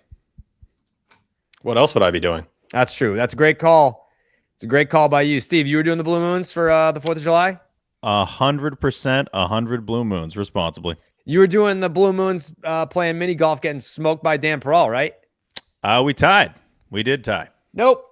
Cole, you were Yeah, we doing did. Blue Moons with the hot dog with the sunglasses, yeah? I mean, what kind of stupid fucking question is that? That's a great question. It's a great counter question. Blue Moon Light, a wheat beer from Blue Moon with Valencia orange peel and exceptional taste, only 95 calories. Blue Moon Belgian White, brightly brewed with Valencia orange peel, is iconically garnished with an orange slice. Get Blue Moon delivered by visiting get.bluemoonbeer.com/Jared for delivery options. That is get.bluemoonbeer.com/Jared. Blue Moon, made brighter, celebrate responsibly. Blue Moon Brewing Company, Golden, Colorado. Suck one. Folks, rally caps, lucky socks, never stepping on the damn foul line. Baseball is full of superstitions we hope give us an edge. But let's be honest, most of it's just luck. That's how I used to feel about hair growth products until I found Nutrafol. Let's be real, baseball hats are great on game days, but they're not meant to be a full-time solution. Nutrafol is the #1 dermatologist recommended hair growth supplement brand and the official hair growth partner of Major League Baseball. T, what league do the Red Sox play in? Major League Baseball. Crush that. Nutrafol's hair growth supplements are physician formulated, clinically tested, and NSF certified for sport. It's not a one-size-fits-all approach. Nutrafol has formulas for men at literally every single age. There's Nutrafol Men for guys 18 to 49 to help grow thicker, fuller hair in 3 to 6 months, and Nutrafol Men 50 plus. You guessed it, it's for dudes over the age of 50. Adding Nutrafol to your daily routine, it's super easy. Order online, no prescription needed, with automated deliveries and free shipping to keep you, my friend, on track. Plus, with the Nutrafol subscription, you can save up to 20% off and get added perks to support your hair health journey. Find out why Nutrafol is the only hair growth supplement brand trusted by that good old Major League Baseball. For a limited time, Nutrafol is offering our listeners $10 off your first month subscription and free shipping when you visit Nutrafol.com and enter that promo code SECTION10. That's the name of the show. That's Nutrafol.com, spelled Nutrafol.com, promo code SECTION10. Now back to the 10. I think for early, at least the way Tracy tried to frame it was like, yeah, most guys go for a second opinion. I was like, okay, I guess. Do they? I don't know. I was like, probably. But Not when like, you're When fine. has second opinion ever been good? I don't know if it's, I mean, rarely. it definitely didn't seem like it was an obvious route when the injury happened. No. Like it wasn't me like, oh, you know, he's got to go do some testing. We got From the convo, I wasn't guessing, I bet second opinion's coming up. That wasn't the tone of right when it happened, but No. we're too used to this at this point. It's also a guy in early who said he's never experienced anything like this before. So like, you really don't That's know. great. That's great. Yeah. It's okay. Patrick Sandoval, Brian Bayo to the rescue. Yeah, I we're thought I good, told you dude. never to We say got that name on arms, this bro. show. I'm sorry. He's Yeah, going we're to deep. start on Thursday. Patrick Sandoval? Sandoval? Oh, let's go. Oh, we're gonna see him. Mikey. Let's fucking Let's go. He's Mikey's real. starting on Go. Thursday. Let's do it. Let's fucking go. That's not official, but it's slotted that way. Okay. That's gonna be great. It's the Miguel Vargas 4 home run game. Jeez. Probably the worst ballpark imaginable. Dude, I can't fucking believe it. We got the views on Tuesday. It's Peyton Tolley again. Yeah, you guys How does lined that up. work? We just only do Peyton Tolley games. That's crazy. Yeah. It's for the We're best. we're the Tolley cast. I love it. It's great. Every single all cast. What are you You looking didn't for have tonight, his- Jared? What? You didn't have his last start, right? No. His last start was, was Friday. Nationals. He had a couple The Friday Nats. ones. Yeah, the one the that Nats game where it was yeah, hot. we got the sick game, and then the one where it was a day game where he didn't last long. Right. He got the hot game, and then before Yeah. it was Fridays. Yep. Yeah. He's back. Oh, he's big back. He's back big. Fucking Reed Detmers, who apparently is the best pitcher to ever be traded at the trade deadline. Or about to be. He didn't look great. He didn't look great against the Sox. The Sox took his ass to the woodshed. 7 hits, 5 runs. They were all earned. He walked 3. And he gave up a fucking bomb, dude. To fucking home run derby. He gave up a bomb to home run derby in the series opener in Anaheim. But the real story, T, the real story of Friday night's game, T, it was my guy, Jake Bennett, pitching like nails for the first 7 innings. We don't need to talk about that 8th inning. It's not a big deal. I don't know. Is it revisionist history to be like, I would have just given him the 7 shut and let him feel good about that? Like, did you feel good when he went back out for the 8th? I was a little surprised, but the pitch count was low. He only finished with 92. Yeah. What was it? What was it entering the 8th? It was definitely give him the ball in the 8th territory. It was like 70 something. Yeah, it's I a lot of saw with Maddox Sonny talk. Gray. Like the next day, they pulled him at 70, trying to protect him after he went for the no-hitter against the Yankees. Yeah, but like hold on. This is what I'm looking at here, right? Because you've talked about his innings limit. We don't know exactly what the number is, but there probably will be an innings limit for Jake Bennett. Like, I get it. He was in like 70 something pitches after completing 7. They're not going to look at the pitches limit. They're going to look at the innings limit. So it's like, all right, yeah, like I feel like, we're in a good position. 7 shut, doing great. Feel confident about that. He's pitched his dick and balls off since coming in for Bayo, and one of the most valuable pitcher in baseball I saw, T. Yeah, from when he made that last start out there, from the moment he was recalled, 1.1 F4. But yeah, with Bennett, it is an interesting conversation in terms of innings and where he's going to need to be at that point in time. I think it just seemed like they were happy to let him ride, to give that bullpen a little bit of a breather, because they've had their fair share of ups and downs, and guys aren't super healthy at the moment. But yeah, it's going to be concerning with some of the injuries they have going on. Like, now that you're going to be leaning into Sandoval and Brian Bayo, once Bennett hits a wall, Tolley, some of these guys, it's going to be a pretty significant problem. I think they're just hoping Crochet can help out at some point to even that stuff out, but he's still not throwing. Bennett really is just like the coolest customer. They had the graphic on Nesson after the game for pitches per inning. It was 12, 11, 13, 11, 10, 10, 10, 15. Like, every inning, he's just cruising. He was just cruising out there. And I've mentioned this for other guys too. He's you look at your phone guy, you miss the half inning. That's kind of where Jake Bennett's at this point. And I do love that it's just like catch, throw, catch, weak throw. Contact. Weak contact, and just kind of walk off like, whatever, no big deal. Like that's right just off the his bat, name. it's like a lot of swings where, right off the bat, I don't need Nesson to flip the camera to the field view to be like, is that an out? It's kind of just like, that's an out. Yep, that's an out. Goes to the dugout, and he's like, whatever. Is that going to be in the gap? Like, it's not hit hard enough to be in the gap. Like, it's just, it's weak contact. And Tracy acknowledged in the postgame too. He was just like, yeah, this is probably one of the cooler customers that I've seen. Like, nothing really seems to get to him. And, for him, how many career starts has he made, T? It can't be 7. Okay. I mean, looks like a guy that's been doing it for a long time. I will note too, and we've mentioned this in the history of this program, the Sox fans really show out in Anaheim, bro. It is like, they are always there. He gets a really cool ovation coming off the mound. You don't normally see that, obviously, in general on the road, but Sox fans took over like right behind the dugout, and they're showing that shot of him walking off. I think he was even a little surprised, like, whoa, we got a lot of people standing for me right now, but he deserved it. I kind of wish the line ended up, 8 shot. He gets a couple there. 6-7 in the game. Yeah, exactly. So, but still, all things considered, you couldn't ask for anything better. Yeah. I think Siri clipped him in the 8th, and then a double or something. Neto dropped one in for an RBI. Yeah. So I tweeted this during the game. I didn't say I was hesitant to use the word ace. So I used the term frontline starter. I said Jake Bennett has frontline starter mound presence. Like when he's out there, I mean, he's a kid. He's a baby-faced kid. And his mound presence is that of someone that has been there, done that, had the success during the regular season and the postseason, and there's no environment that is going to rattle him. Like he's not going to go out there and piss his pants in Yankee Stadium in October. I'm not naming any names. I'm not referring to anyone in that regard, but it's just something where Jake Bennett looks like a proven vet for someone that has 7 big league starts under his belt, 6 at the time. So shout out to my guy, Jake Bennett. Red Sox win fucking 5-2. I think so. You see Jaron doing a little jerk off motion? What was that all about?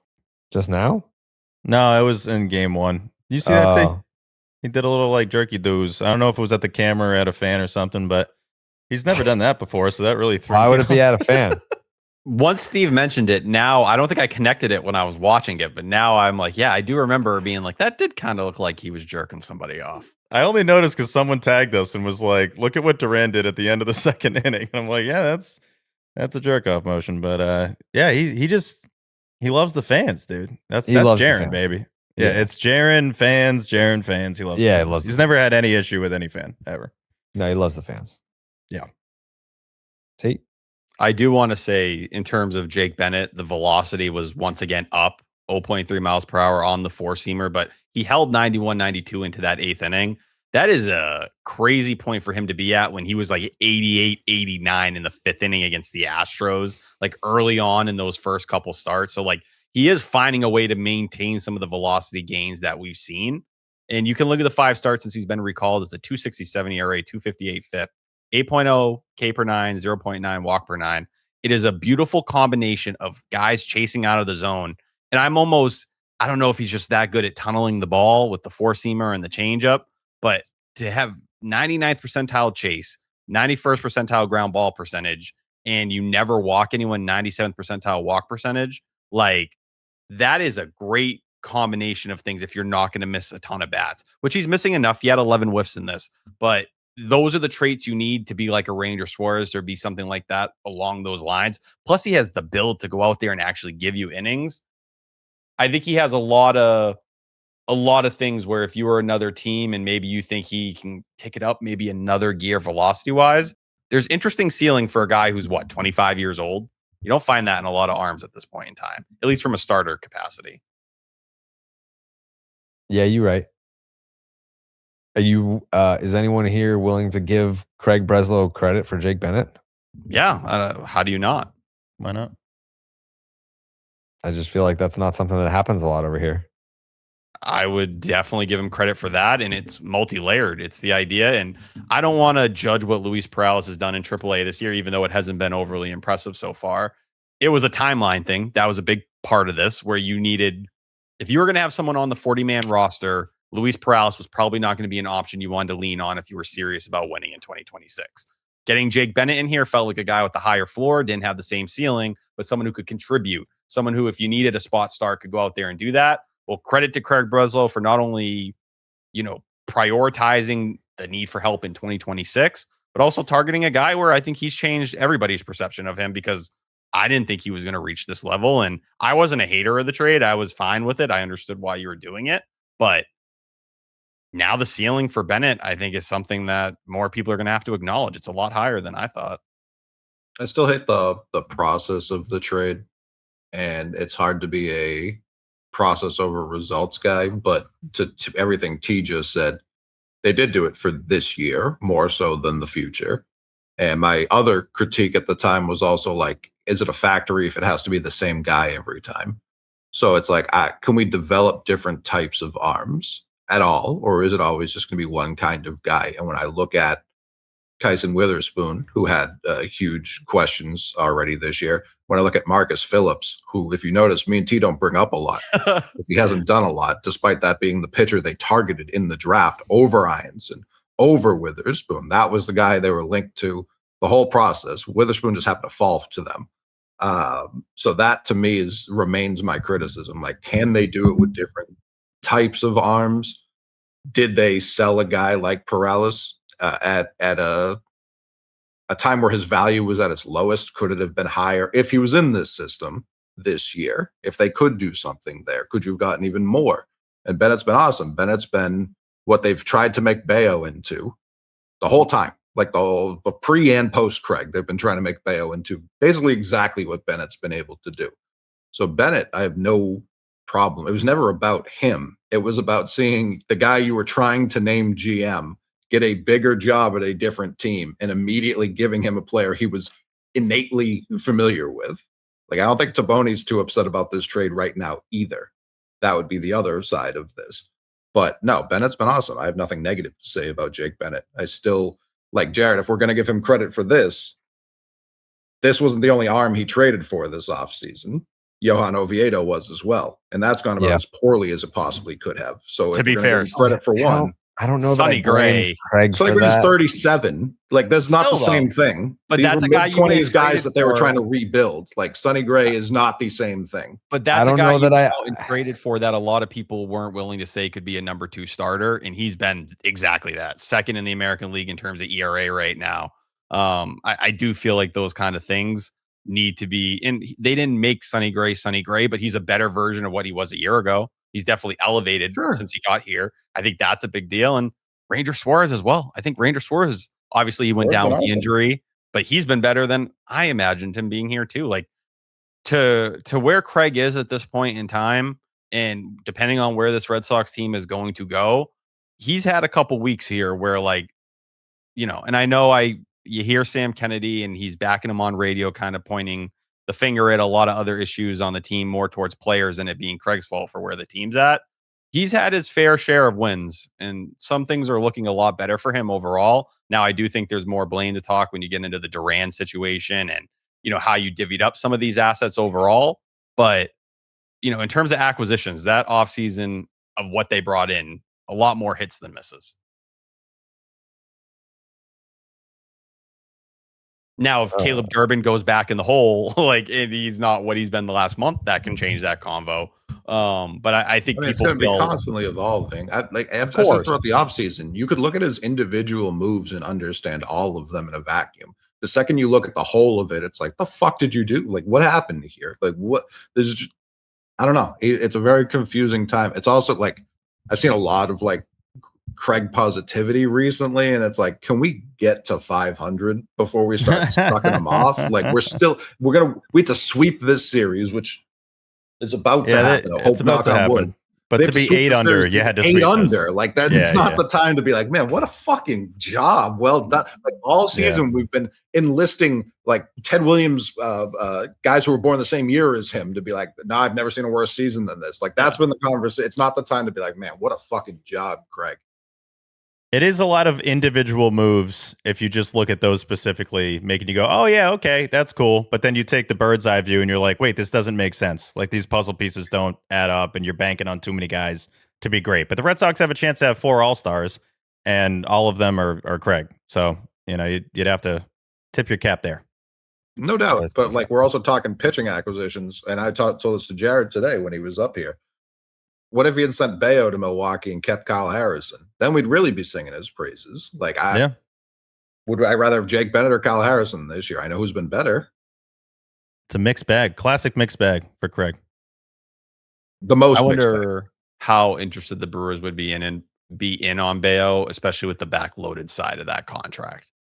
Yeah, no, I was just talking pure player for sure. Like, there's definitely questions with how Milwaukee spends, but also Bayo would be second in the NL Cy Young if he was with the Brewers. So, like, we'd still be like, what the fuck? And if they hadn't been able to do to Harrison what the Brewers did, we'd be doing the exact same thing. What if we'd kept Bayo? But it goes back to what you were saying with how he didn't figure out Duran. This was a guy that they just benched in the playoffs. And second inning? Like, clearly they didn't have long-term, and he doesn't fit. He doesn't look like Jake Bennett at all, like, not even a little bit. So that's one of those things where it's just like, what was the plan here? Maybe he had no trade value. Maybe that was fine, and it still should have been the move. Yeah, I think you can acknowledge the things that have gone right, but anyone acting like it's, like he's only been screwed by the players, he's definitely hurt himself in certain ways with how he chose to approach the offseason, leaning even heavier into pitching and, run prevention and all those things. When the weakness that everyone described with the team is what's in front of everybody right now, those are significant parts of the equation. But they win tonight. They're going to be 4 games out of the third wild card. Yeah. And I think you're going to get probably some pieces that are closer to what Ken Rosenthal put out a week ago, where it's like, all right, maybe we need to reshape this conversation in terms of how we're looking at the Red Sox. And a big part of it is how shitty the American League is, but you only can play in the league you're in. The other half of it is with some of the things that have gone wrong with Crochet, with Roman Anthony, with all those things. You were supposed to aim for a World Series this year. So don't forget what expectations are while also judging this team. Right. It's a nuanced convo. Anyone acting like it isn't, I think, is being well. Even one thing that Ian had said on Sox prospects a little bit ago was just like, can the Red Sox deal from their starting pitching depth? You just talked about maybe floating.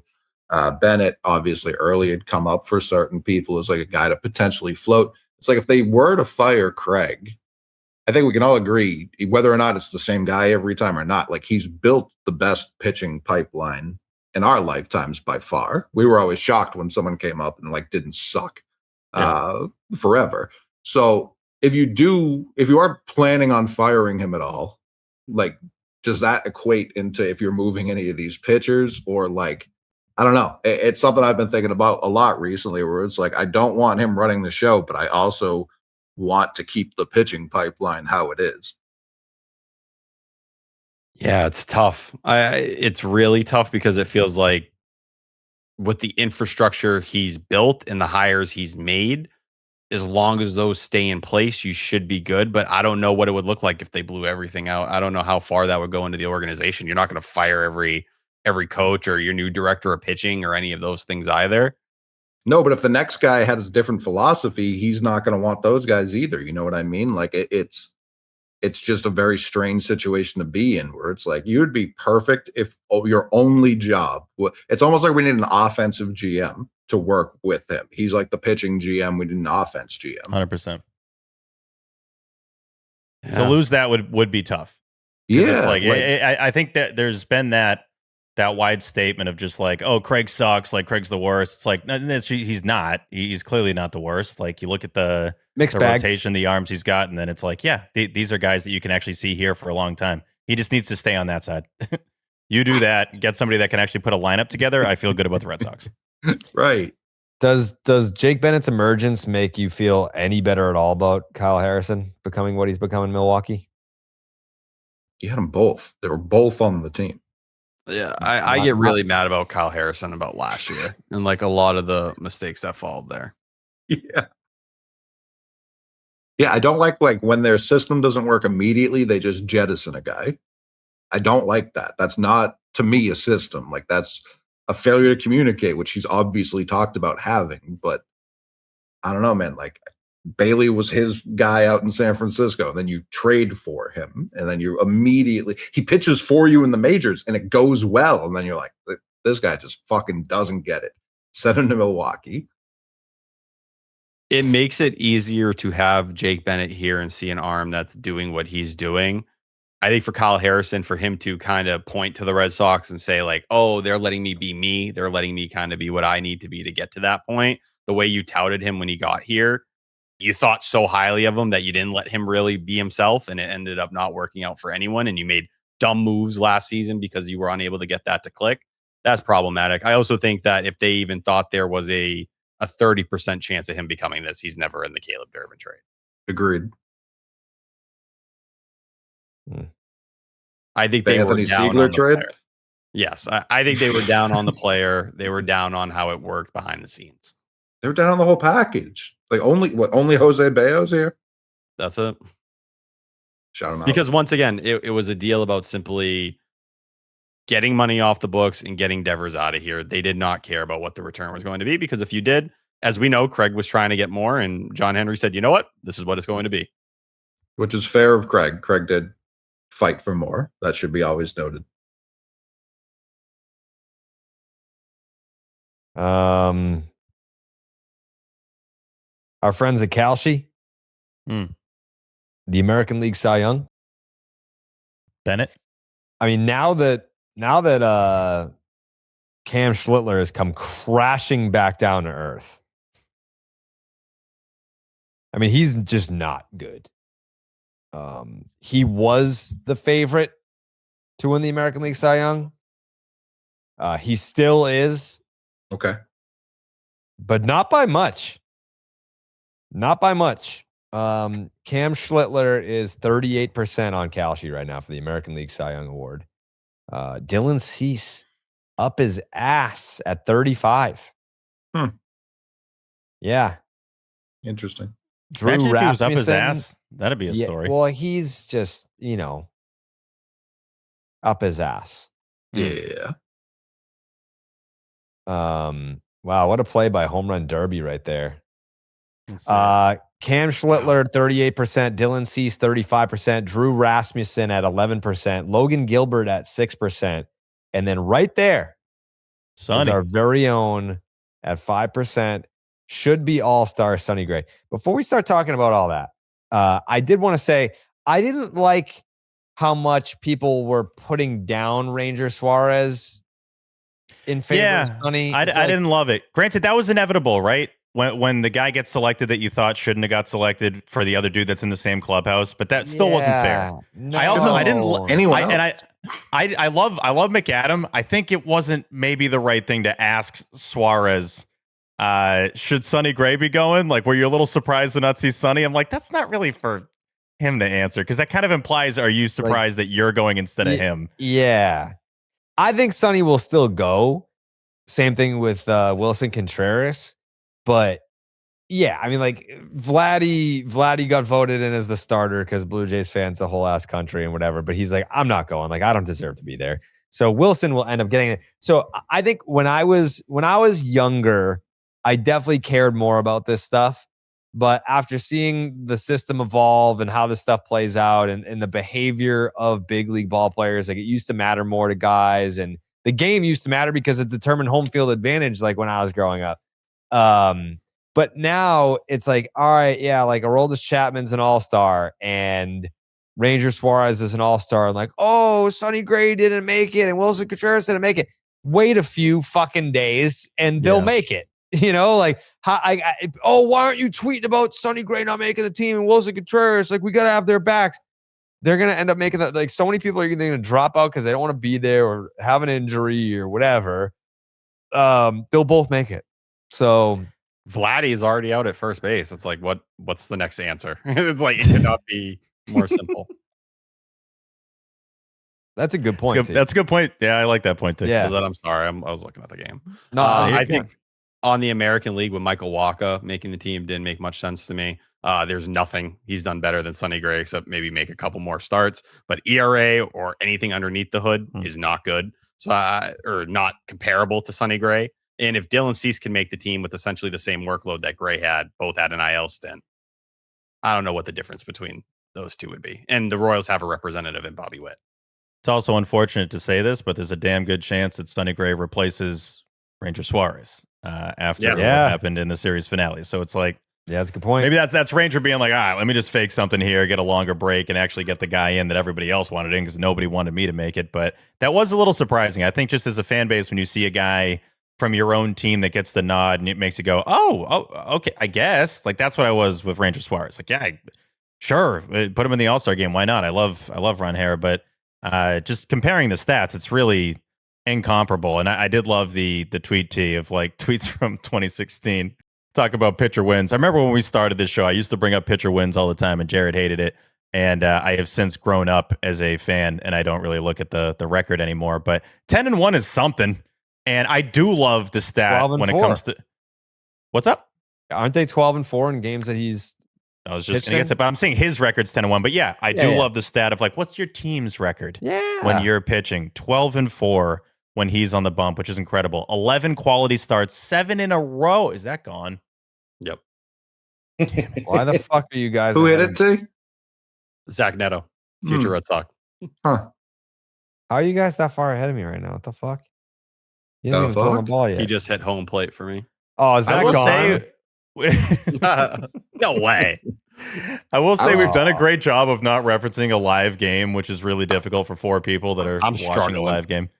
But no, Sonny Gray should be there, man. He's got a 2.61. He only has one start with 4 earned runs or more. Ranger has 5 of those, which is like a third of his starts so far this year. So kind of surprised, honestly, that Ranger got the nod. And to Jerry's point, hopefully Sonny gets in there for a replacement. I would think he's first in line at this point. Yeah. Who has the better FIP, T? Ranger on the actually season. does. I looked at that in T's I know. honor, and I think Sonny's is a In full run T's higher honor. than his ERA. Well, and this is like Rangers Sonny, like top 10 in baseball. Yeah. Sonny gets pushed back. And this is a big thing with F-War because F-War holds FIP is their way of putting it together. So that's why you'll see Ranger Suarez WAR, and it looks so good versus Sonny Gray's this year. Shout out to Sonny Misery. for doing the same thing every start. He's great every start, and he gives up a solo bomb every start. And it's always in like the second or third inning. So he's consistently done that all year. He lets you know ahead of time what he's going to do. I love it. Coming into today, Ranger obviously pitched today, and the short outing and the 3 runs aren't going to help these things. But Miz 1, Cease 2, Christopher Sanchez 3, Schlittler 4, Ranger Suarez 5th with a 271 FIP. Game's ahead of over? Chris Sale. Game's over. That's a sweep. Okay. I mean, I'm still on the 1-1 pitch, so I'm just going to tweet the goal bottles right now. Boom. First Boom. homer I think Chappie's given up all year, unfortunately, but whatever. Get I the didn't even brooms think of out. that. Oh, here come the game Sox, time. man. Craig could have traded Chapman last year and then re-signed him in the offseason. He would have sprinted right back here. He would have loved it. 76-degree sweep. That's the title. Love Oh, it. I kind of wish they'd scored one more run, so it was 7-6. Yeah, true. Get Chapman back out there. Yeah. Did we do the Ketchup crew on the Patreon? We did. I got Catillo. TC didn't answer. I'm going to have to text OB when they go off the air. Text the Jemai.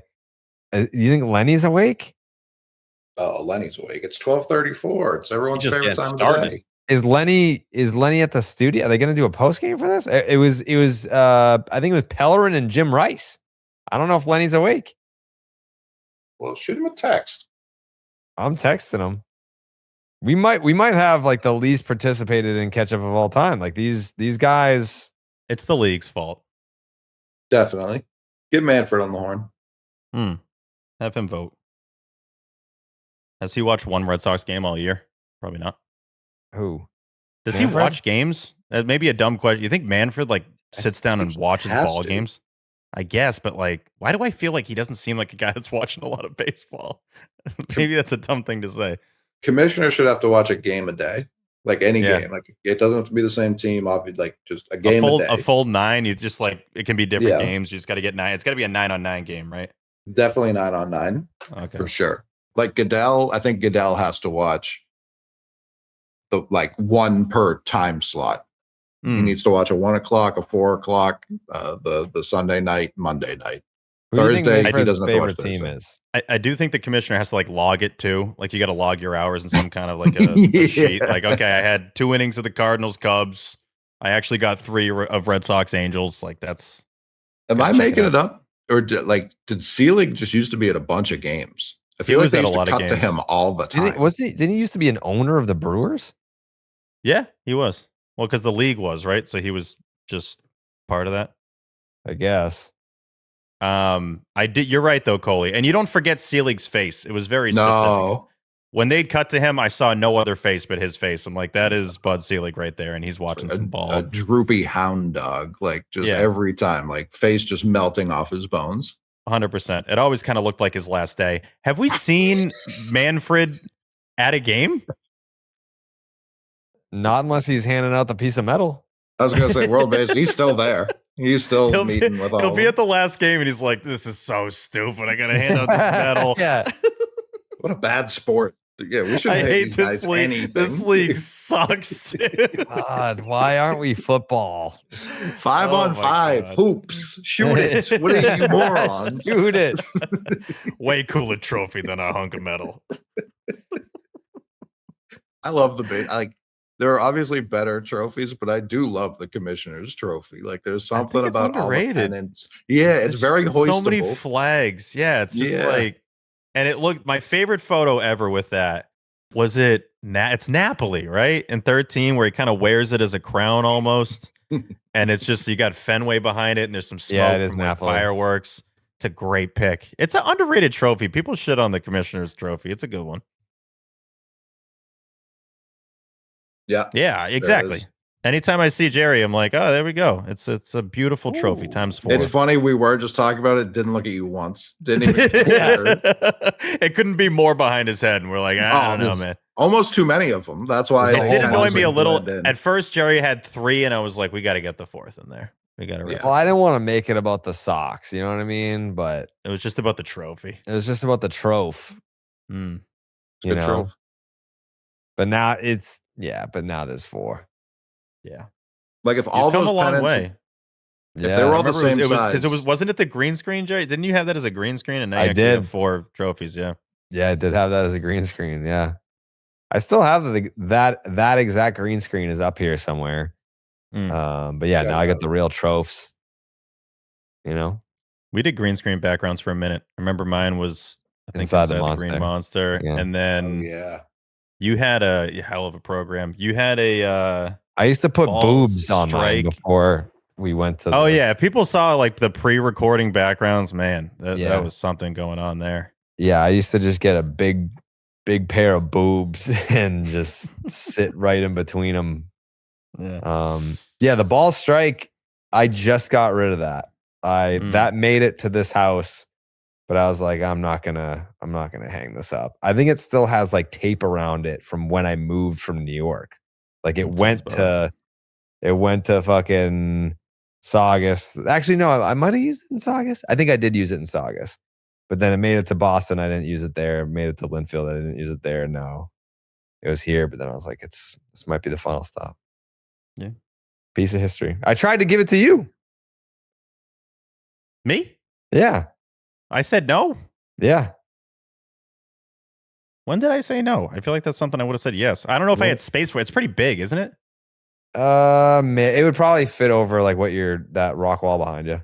Okay. Yeah, I could have used it at the Cape House, I guess. But no, I'm very particular with the backdrop, and I like getting as many items in as possible. That one, you got to commit to that. That's basically you got to commit to it.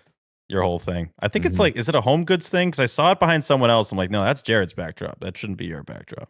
I don't know.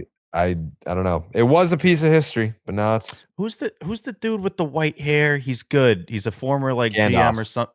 What's up? Gandalf. T, you know who I'm talking about? Phillips.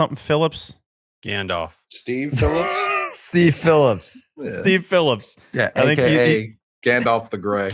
Yeah. He had it. He had it as his backdrop, and I was like, Who's that talk show host that you like? G Money. Busy Phillips.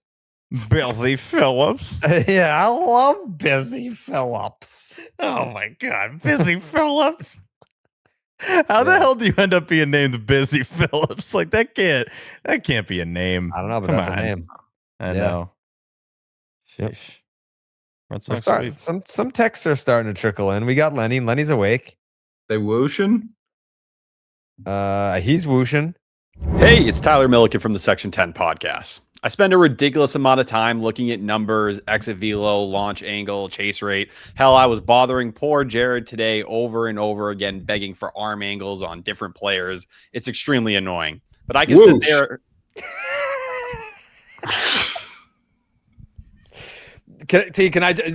I continue this ad read. It's a great ad read. But like people are already listening to Section 10. So what other Tyler Milliken could it be if they were listening to Section? Just go ahead.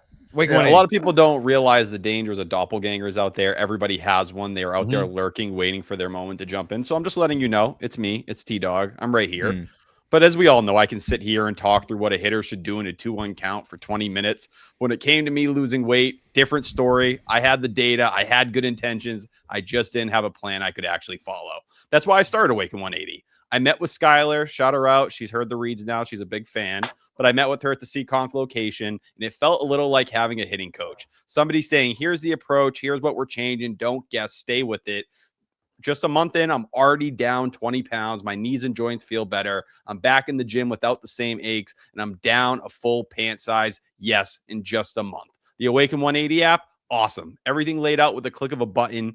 I don't have to think about losing weight or stressing about any of those things anymore. It's simply painless to me. And I'm doing it med-free. But a lot of people say you can't do that. You're not able to get it done. Awaken 180 has proved me wrong and proved all those doubters wrong at the same time. So let them prove it to you. Online at awaken180weightloss.com, the official weight loss program of the Boston Red Sox. Hey, this is Jared Carabas from the Section 10 podcast, and I want to talk to you about Baseball Lifestyle 101. I'm repping the brand right now. I was repping it at Baby Kane's birthday today. Shout out Baby Kane. Turn the big 2. You guys know Baseball Lifestyle 101. I mean, I almost got Baby Kane some Baseball Lifestyle 101, but I feel like that's coming. That's more like a Christmas haul. Like birthday's like the one big one, and then Christmas, you're like, oh my God, you got me the Baseball Lifestyle 101. That's what Baby Kane would have said. So I'm waiting for Christmas this year. If you spent any time around the game, you've already seen the brand. You already know about them, the gear in the dugout, on the travel ball parents, the kid taking the cuts in the cages. Where there is baseball, there is BL 101.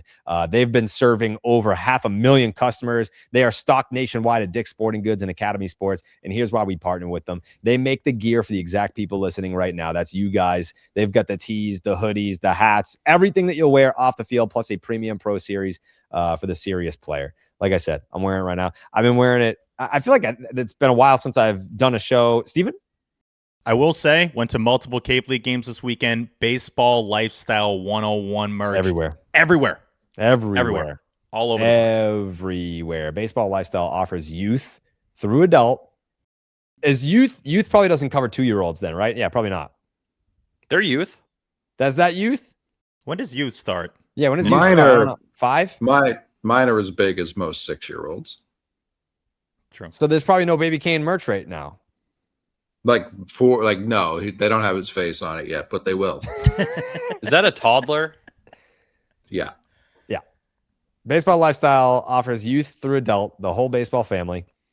This was a brand that they built this thing from scratch. It's super impressive what they've been able to do, and that's why we are very excited to partner with them, the official baseball apparel company of Section 10. New collections drop every Friday at 1 p.m. Eastern, and they're limited. When it's gone, it is gone. So if it's your first order, use the promo code Section10. That's SECTION10 for 20% off at BL101.com. That is promo code Section10 for 20% off at BL101.com. It's more to the game. It's a lifestyle.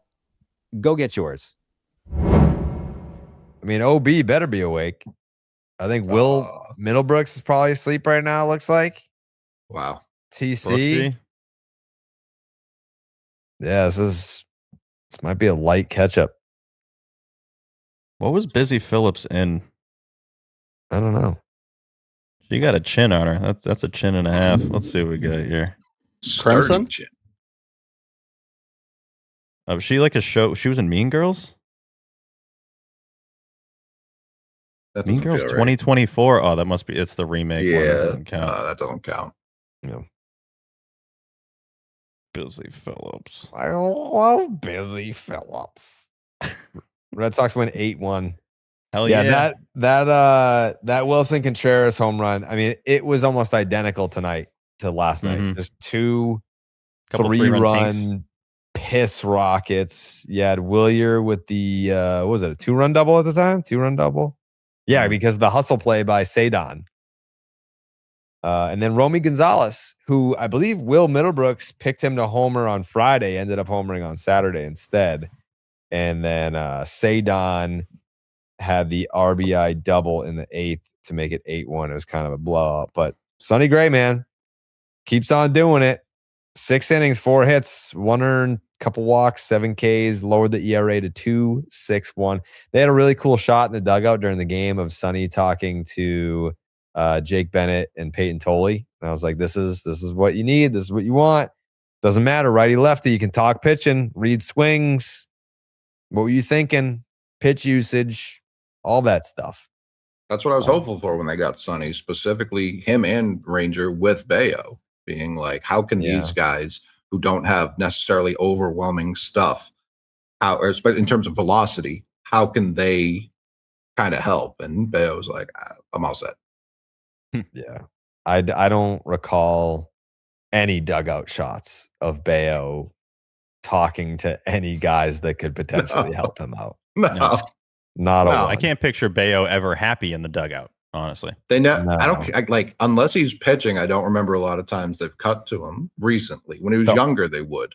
The only happy dugout footage I think we got was when Casas was doing the dugout thing for ESPN. Yeah, that's Right. That feels like an eternity ago. It That was. And Bayo, that was Bayo's my favorite Bayo moment. He's like, "Shut up, dude!" Like Yeah. everyone we saw in in the doc what Bayo was doing when he was pitching at the bare minimum. He's He in was the furious. clubhouse losing his mind, that was ready funny, to kill though. Connor Wong. He's like, "We're all back in the clubhouse right now watching this, and you were just yapping. Yeah. Like, let it breathe a little bit, dog." That was funny. That feels like 20 years ago. Kind of was. I got a quick Stevie stats if I can, Jerry. Yeah, I'd love to hear it. All right, cool. It's on Wilson Contreras because I was curious. I love doing the 162 paces, and I had to update these numbers after the 3-run tink in the series finale in Anaheim. But Wilson Contreras is on pace for 37 homers and 109 RBIs right now. That is sexy as hell. These are the Red Sox players over the last 15 years with 37 plus bombs and 100 plus RBIs. It's Rafael Devers in 2021, JD Martinez in 18. And then it's two guys the rest of the way. I think you can guess them. Poppy in 16, Poppy in 15, Poppy in 06, Poppy in 05, Manny in 05, Manny in 04, Poppy in 04, Manny in 03, Manny in 01. So it's happened 11 times in Red Sox history this century. 10 of those 11 All-Star seasons. The only one that wasn't was David Ortiz in 2015. He ended up with 37 homers and 108 RBI that year. Very slow start, though. I think around when they named the All-Stars, he was hitting like 225. Didn't have a bunch of bombs. Nelson Cruz also was having like a career year at like 50. So he ended up getting the DH. But every other dude on the Red Sox that has gone, I think even like 3,500 over that stretch has made the All-Star team. So I would fully expect that Wilson does. The pace he has is ridiculous. What he's meant to this team has been a lot. I am curious the impact of him being in, scuffles every other day has on this. I don't know if, because for the reserves, it would be players and managers that are voting on this. I think, right? So if that's the There's case, a lot like, of friends. yeah, just a bunch of buds. But you can look at that both ways. But I do wonder where we're locked in, we're watching all these games. But if you're not super locked in on the Sox this year and you ask like even a player that's maybe been tuning in a little bit, it's like, yeah, Wilson's been getting in a lot of shit, hasn't he? Right? I feel like he's ready to dance like every other night. So maybe you don't see the 3-run homer in like Kansas City, but you'll see that he's ready to fight a guy. So maybe that impacted it a little bit. But either way, he's on pace for one of the best Red Sox power seasons of the century, and that deserves to make the All-Star team. Thank you. There's a player ballot in the commissioner's office that decides all those stuff. They took managers out starting in 2017. Cool. So that was like last year.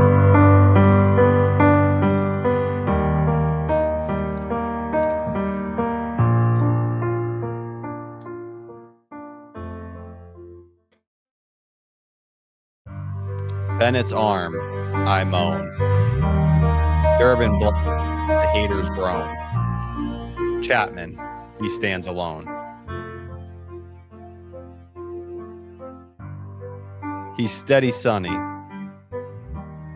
Wilson in the first, money. Romy's back, lovely.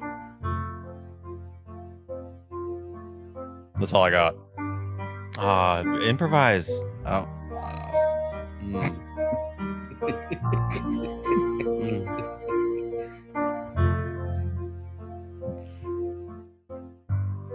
Wilson, again, bro. The bullpen showed up, though. Sweet. Still here, though.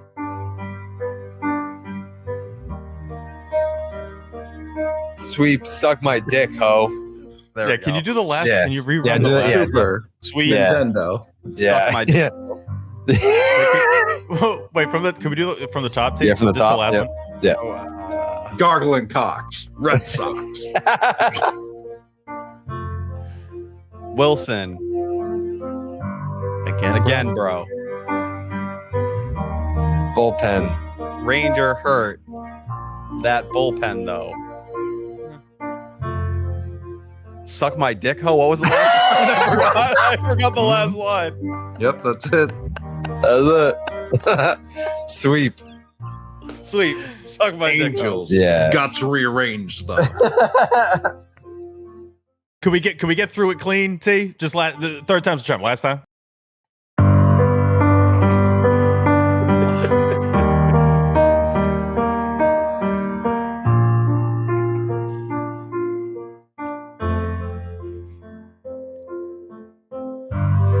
Wilson. Again, bro. Ranger hurt. That bullpen, though. Sweep. Suck my dick, ho. Yeah. There we go. Yeah. Here's Haikus by Tyler Milligan. Good Yeah. stuff. That first one was really good. Yeah. Thank you. Thank you. Yeah, the first one was real good. It's hard for me to like picture the lines in my head when I'm trying to do it live. Yeah, I think there's a diagnosis for that. We'll do it live. Tracy's talking right now. What's he saying, T? This I got to don't be a nightmare for you, huh? I feel bad. Like I know I'm not good tonight. And Yeah, it's almost like the podcast is like literally your job, and Twitter isn't. No, well, I'm not tweeting. I care more just about Oh. knowing what I'm talking about. Yeah, you got to know what you're talking about See. for the podcast. Exactly. You've had an incredible show. You're just an awful active listener. Yeah, That too. Yeah, but that's Yeah. nothing new. No doubt. But Oh. he's having a good show. A lot of He's good having a information that first he always Yeah. has a good show. hour and a half. Hey, you're you. cooking. You're cooking, bro. Tracy doesn't seem overly stressed just based on closed captions. About what? Oh, for Ranger. I thought you meant about Oh, the yeah. team. I'm like, they just swept. Oh, no, What's no. going on? It For was some reason, wily. Tracy's in a good mood right now. This is a little odd. I do think, like, and this is kind of my standing point, because the Angels are horrendous. I think anyone who watched them the last 3 days, especially without Mike Trout, like, this is a very, very bad baseball team. And it's almost insulting the fact that your records are this close to each other. But if you look at how the last 5 series have gone, like, this is going to be a pretty big moment for them going into this White Sox series. They took 2 out of 3 from the Rangers. You get swept by the Blue Jays. You take 2 out of 3 from the Mariners. You lose 2 out of 3 to the Rockies. You sweep the Yankees. You lose 2 out of 3 to the Nationals. You just showed up. You swept the Angels. Do it for 2 series in a row, or else you fall into the same conversation, the same pattern that's existed for all season where you can't sustain momentum. But damn well, you showed up and you did what you needed to do against a garbage Angels team. I can respect that. But as much as we talk about some of those positives being in Breslow's, him having a couple weeks here where I think it's easier to show him support. It's easier to find some of those things. Getting back in the race, that's the kind of stuff that will shape or reshape a lot of the conversations around his job. And that doesn't fix the communication issues and a lot of those things that have existed for some time. I think those are going to ring as loudly as some of the roster moves do. But that conversation can shift pretty dramatically if they get hot here between the White Sox and the Mets series. I think for better or worse, a lot of Breslow's job security was going to come down to the longest road trip of the year, which is what they're on right now. Like, this road trip was going to have a huge impact in how he's viewed and how confidently he can make calls and kind of test the waters of what's going on over the All-Star break and then leading into the deadline.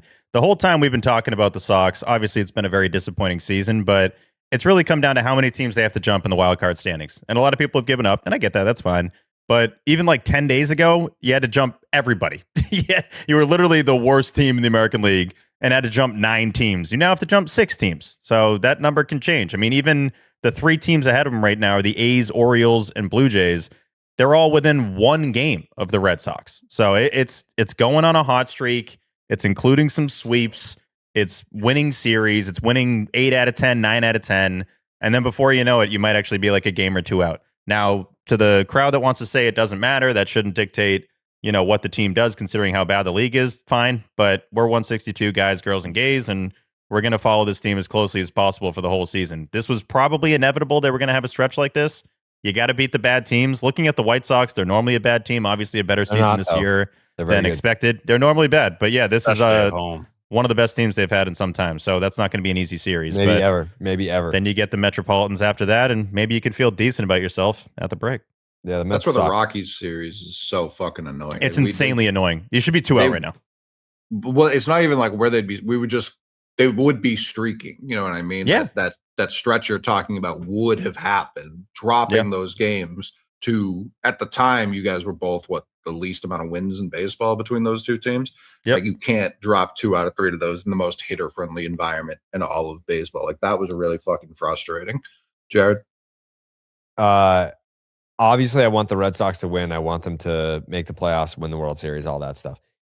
This season is going to annoy me so much if they do catch that third wild card spot and at least get back in there, because then forever we will just get further removed from it. And then you'll have those dumbass fans, like when you talk about a Red Sox team sucking that actually sucks, they'll be like, yeah, but remember in 26 when they came back, and it's like, yes, but that was because the rest of the league was so fucking bad. During a normal season where the rest of the league is even average, this doesn't happen. Like the Red Sox won, it's 8 out of 10, right, T?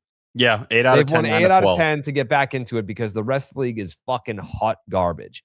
So it will make me so frustrated in 10 years from now when people try to prop up the 26 team. They defied all the odds, and it's like, no, they just were in a really, really bad American League. To Jared's point, they do this with 13 anytime we come in last place. So, like, well, the 13 team, they were coming off a last place season and they won it all. Like, we still do get that when that happens. Mm-hmm. I don't know how many people are going to be talking about the 26 Sox 10 years from now, but if they make the playoffs, I was going to say, people are smart enough to know how this season has gone. I think we're all going to be smart enough to understand, basically 99% of us counted them out. And we're mainly right, because even if they make the playoffs, it's highly likely the same thing happens this year that happened last year, that they would just lose a wild card series. And it's like, you can't really do an I told you so when you don't even get to the DS. So I don't know. Sure. I don't think there's going to be a lot of winners to be had this year. But to that point earlier, Coley, of like, this would be the streak, would be 11 out of 12 right now. That would be the streak. That's kind of exactly what you need. You need an 11 out of 12, and they would already be there if they just didn't fuck up in Denver. But whatever. I mean, it is what it is. You got 6 games from now until the All-Star break, and it's realistic you could win 5 of those and then actually be a couple games back. They didn't even need like the full sweep in Colorado. You just couldn't lose the series. Like, if you just take keep stacking 2 out of 3s, that's really the entire season. Like, obviously it's an unsustainable pace to do that the whole year, but you're just winning the series, stacking those on top of it themselves. Like, things will take care of it. But what was the lowest they got to? 12 under 500? 14. Was it 14? So they've had to go on this stretch just to shave 6 off that to get 8 under 500. Like, that's where it's like, they're playing better. The vibes are better just watching it. I don't really know what they are around the team. We get conflicting reports on that seemingly every other day. But just like it's been a more watchable product the last month or so. Yeah, I don't think they're the tightest team of all time. I think a lot of the reports that come out are mostly centered around Wilson. Like, Wilson did something here, Wilson did something there, and like, but that's a big part of it, Steve. Is this stretch we're talking about is going to be without Wilson? That is huge. Like, that is huge. A prove it moment for a group that, I don't know. I think Contreras is clearly feeling some guilt, knowing he's not going to be around the team for whether it's a week, 5 days, whatever the appeal ends up being.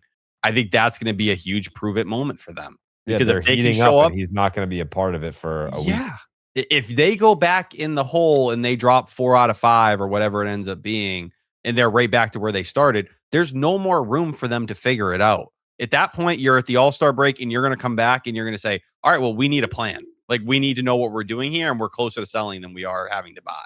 And maybe that's more the Breslow job security question, but it does feel like we're getting a lot more of votes of confidence from the way ownership has been speaking over the last couple weeks or so versus, this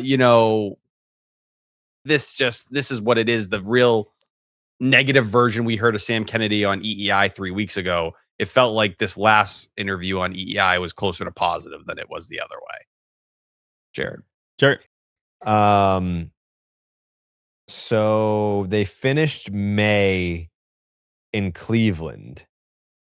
I don't know why I don't remember that series at all. We were lost thing.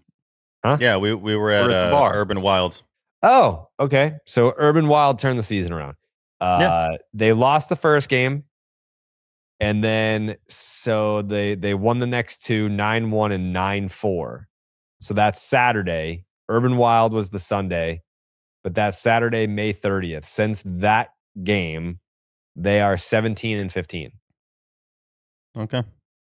Yeah. 13-14 in May, 12-14 in June. You're 3-1 in July. What, Coley? That's like the best stretch of the year was 17-15. It's like very.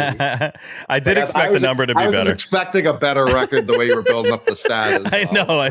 I'm like, this is gonna be better than I thought. To me, like I was just, is there And a then way what Tyler followed up with was even worse. Like that. Well, but that's just what they are. It's only was, July like, they've been good. I was just hoping to get a winning record. No doubt. I don't disagree Like I with didn't that. know June. I mean, yeah, because of the It's fucking 12 and Rocky 14 series. is- Yes, 17-15, and I'm like, all right. I'm just happy to see a winning record for any don't stretch where disagree. it's like a month.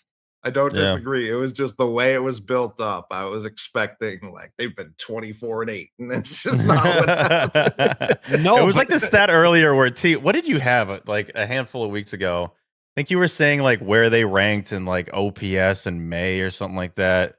And it was like, or even like runs. I forget what it was. And they were like was like 7th in eighth. baseball. Yeah. I'm like, what? Oh, So yeah. I did think we were getting one of those real quick. I'm like, damn. But No. I don't know. No. I think the Wilson part of this is important. And T, I know you referenced it, but I thought we had the sweet spot, if I'm being honest. I thought we had that. I got my little charge of the mound fix. He threw the helmet. It hit Durbin and one of their dudes, so it didn't really make contact. Everyone's still blaming the pitcher for being a racist, and like that was kind of where all the energy was going.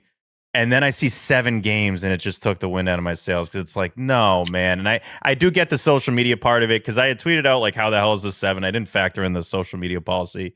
But yeah, for that to be the difference is brutal. Jerry? I'm not going to name names, but Name them. there's a writer that votes for Ketchup that From this country? was trying to imply that I was the reason why Contreras got the extra games for tweeting the Instagram thing, and I was like, this ain't Pablo Sandoval, brother. Like No. that fucking thing was out. He commented on a page with 150,000 followers. That account tweeted it. T had already tweeted it. Like I was like the third or T's fourth fault. account.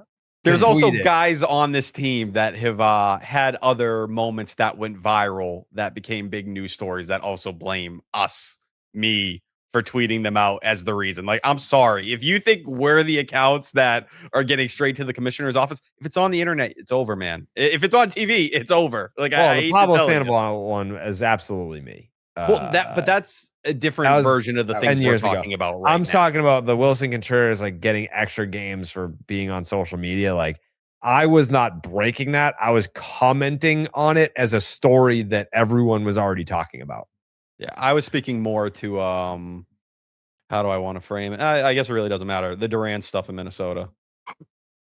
Oh yeah. Why pretend like How it's do I something want to else? dance around this? The Jaron Durant Yeah. stuff in Minnesota. Yeah. Hands right around it. Like like me posting the I don't think picture they'll of you pick up flipping on a that. fan off. I'm sorry, that's not how the world like found that out. was not a picture in the crowd.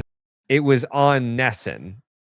Like that's And the biggest difference with the Pablo stuff and now is that, and obviously IG doesn't show what you like anymore Correct. on the platform, but you still need to be in like the notifications to see that or whatever, the Discover area back in the day.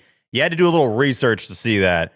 Everyone was going to see that Wilson Contreras said, come to Fenway so we can fight. Obviously, that's not word for word, but like that comment was going to be at the top of the, that wasn't going to be lost in the shuffle and someone had to go digging for it. So like that was going to be well known that he replied. Also, not worse than what Cavalli did. So I still think it was wrong No. by the MLB. No. Like still incorrect. Kind of Correct that insane they for them. suspended him. Pretty but legit incorrect. stance by the league. I'm not Yeah, gonna lie. I'm agreed. kind of stunned they got the same amount. I'm stunned Me at too. 7, but they're basically saying, yeah, we thought what the majority thought. Kind of Well- crazy. A guy got a 7-game suspension. And he got to stay in that game as well. Absurd. I don't know if I've ever seen that.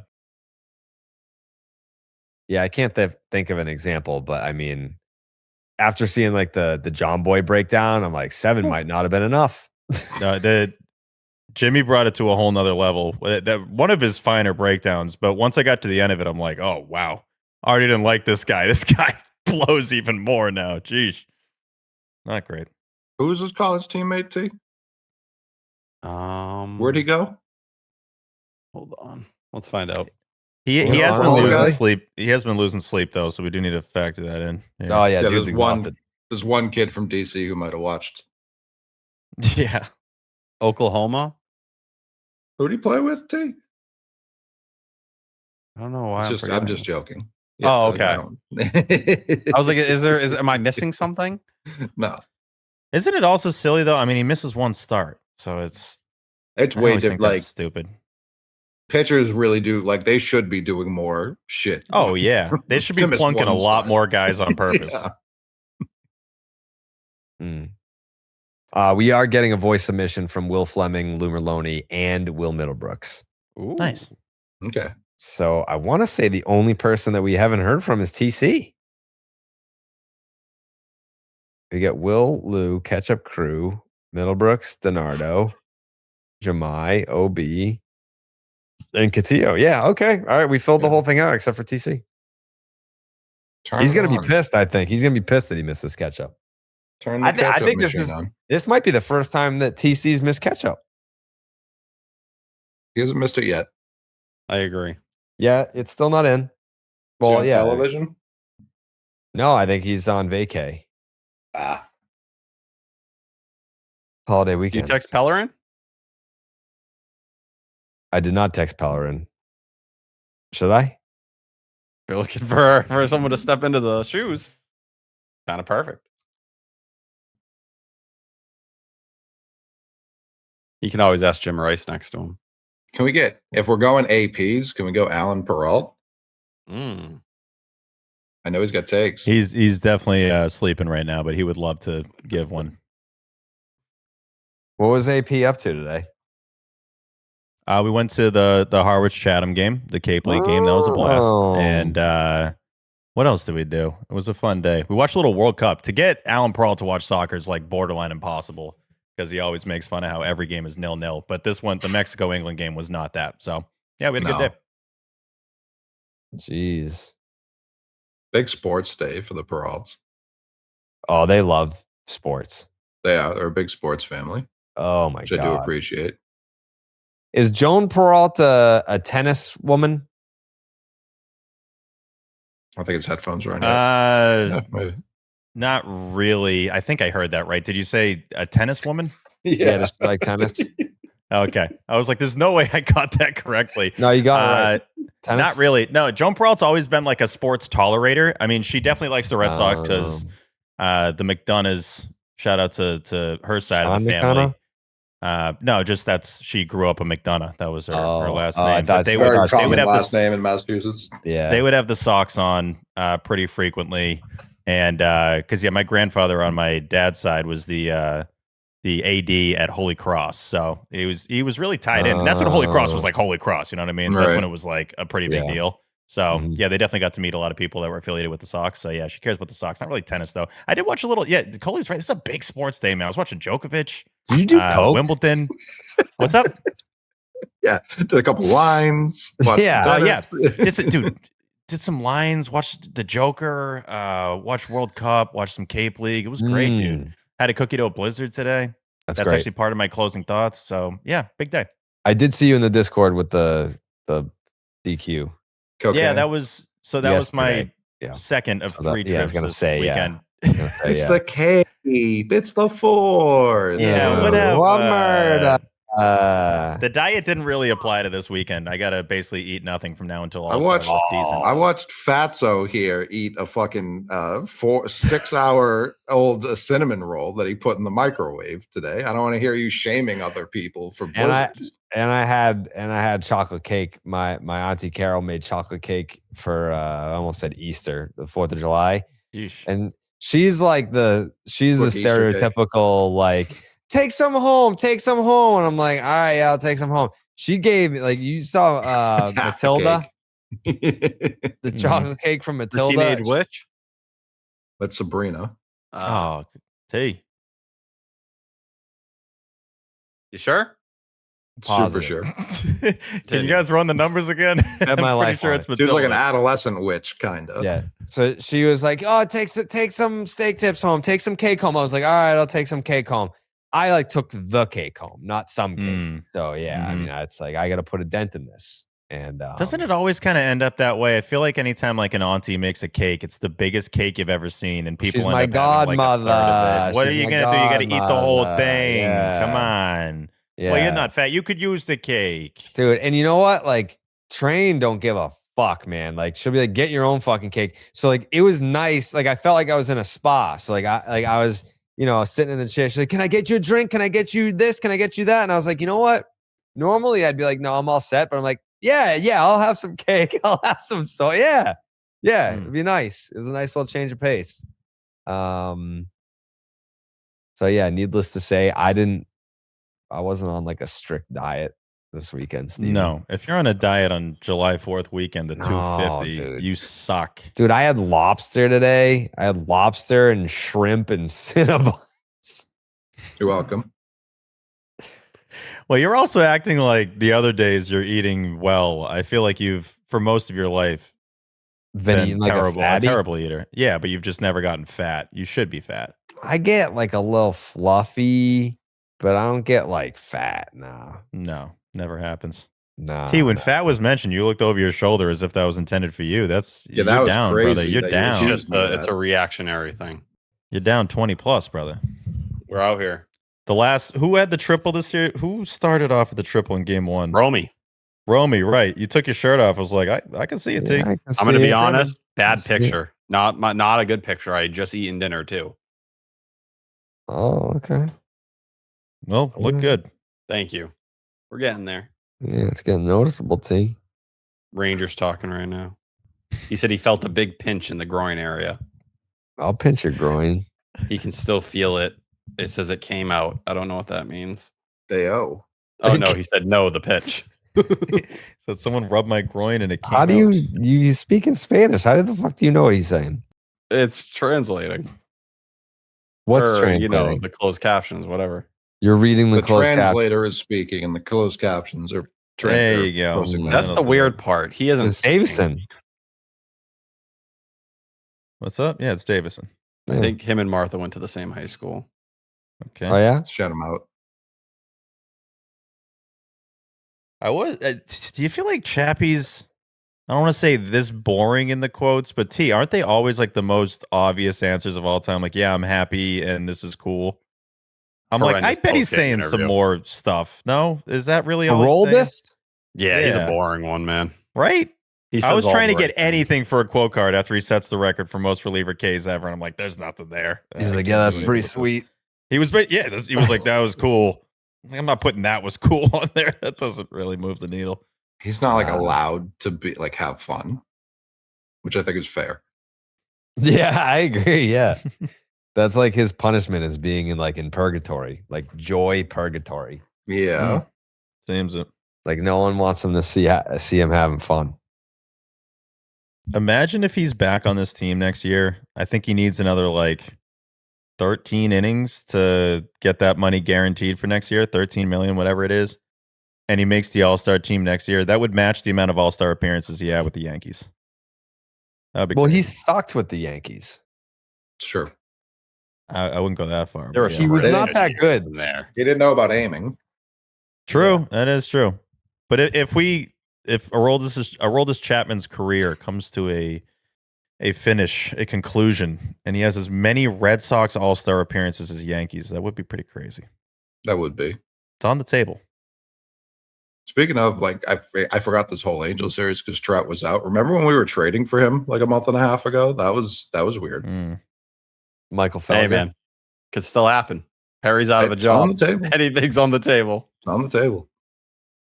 Do we think that this is going to be a relatively exciting trade deadline? Because I don't. They are playing their way into a boring deadline. Like they're playing their way into being like, well, I guess we're going to stand pat and ride this thing out. And that the acquisitions are guys that are coming back. Yeah.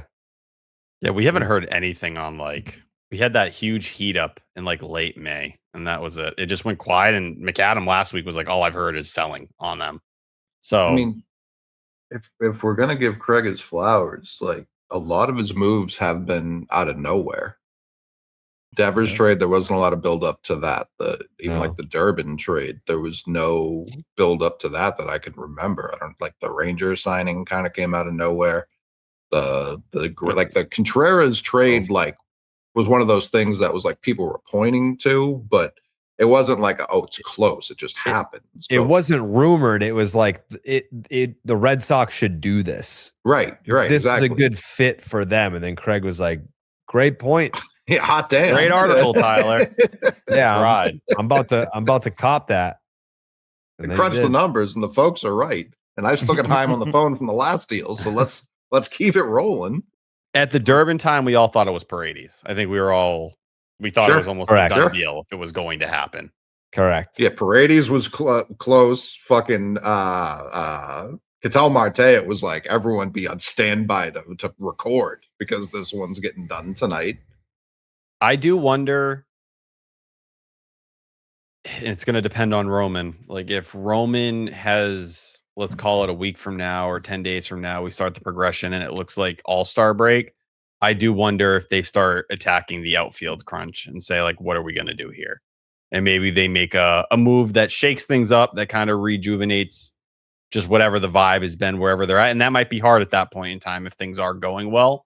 But I do wonder if that becomes a conversation. I just don't think they're going to get the value they want from Duran. But at this point, maybe they're just like, we're ready to move on. Like, we don't care about the value. We just need to do something different. This Craig, it's going to be like Williard. Duran's going to get an extension, and he's going to play right field. Oh, God. Anything but that, please. Damn. It's weird. And I don't want to get I'm just trying to be fair on the Breslow front. I don't want to get too far ahead because, like, if they show up against the White Sox and they take 2 out of 3, it's like, all right, like that is, you are showing a level of momentum you have not been able to sustain. Mm-hmm. You know, like I need to not even see sustain, that. get to. Yeah. You just like, went over it. Like it. every time that they've swept a team or, won a series, the next series is just like, all right, well, then they got swept and they got blown out. Yeah. Like them taking 2 out of 3 in this next series would be something that they've just never been able to do. They've never been able to follow up a great series with a good or a decent series. They haven't been able to do it.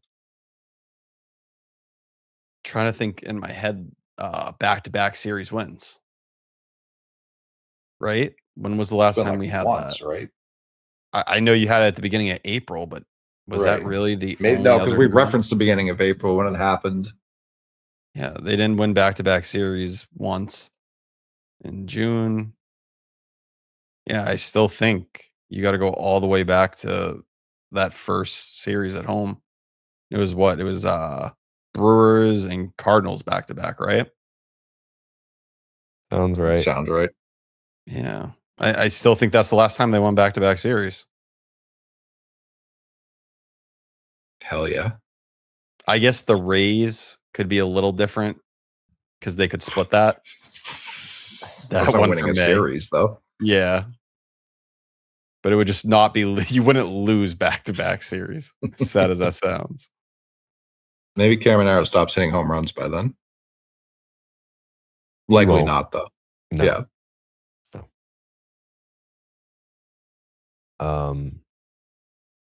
Yeah, only other thing that I would point out from tonight's game is Jarren Duran, 2-run home run, tied it. That was a big swing. I know it was the second inning, but it was a big swing. They won by 2.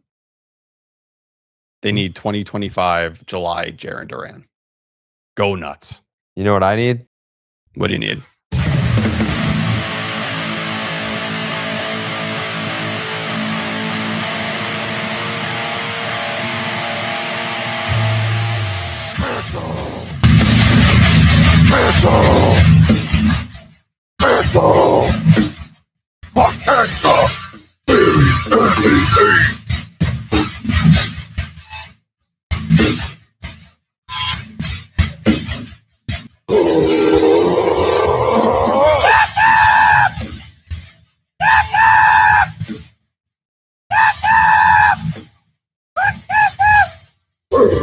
The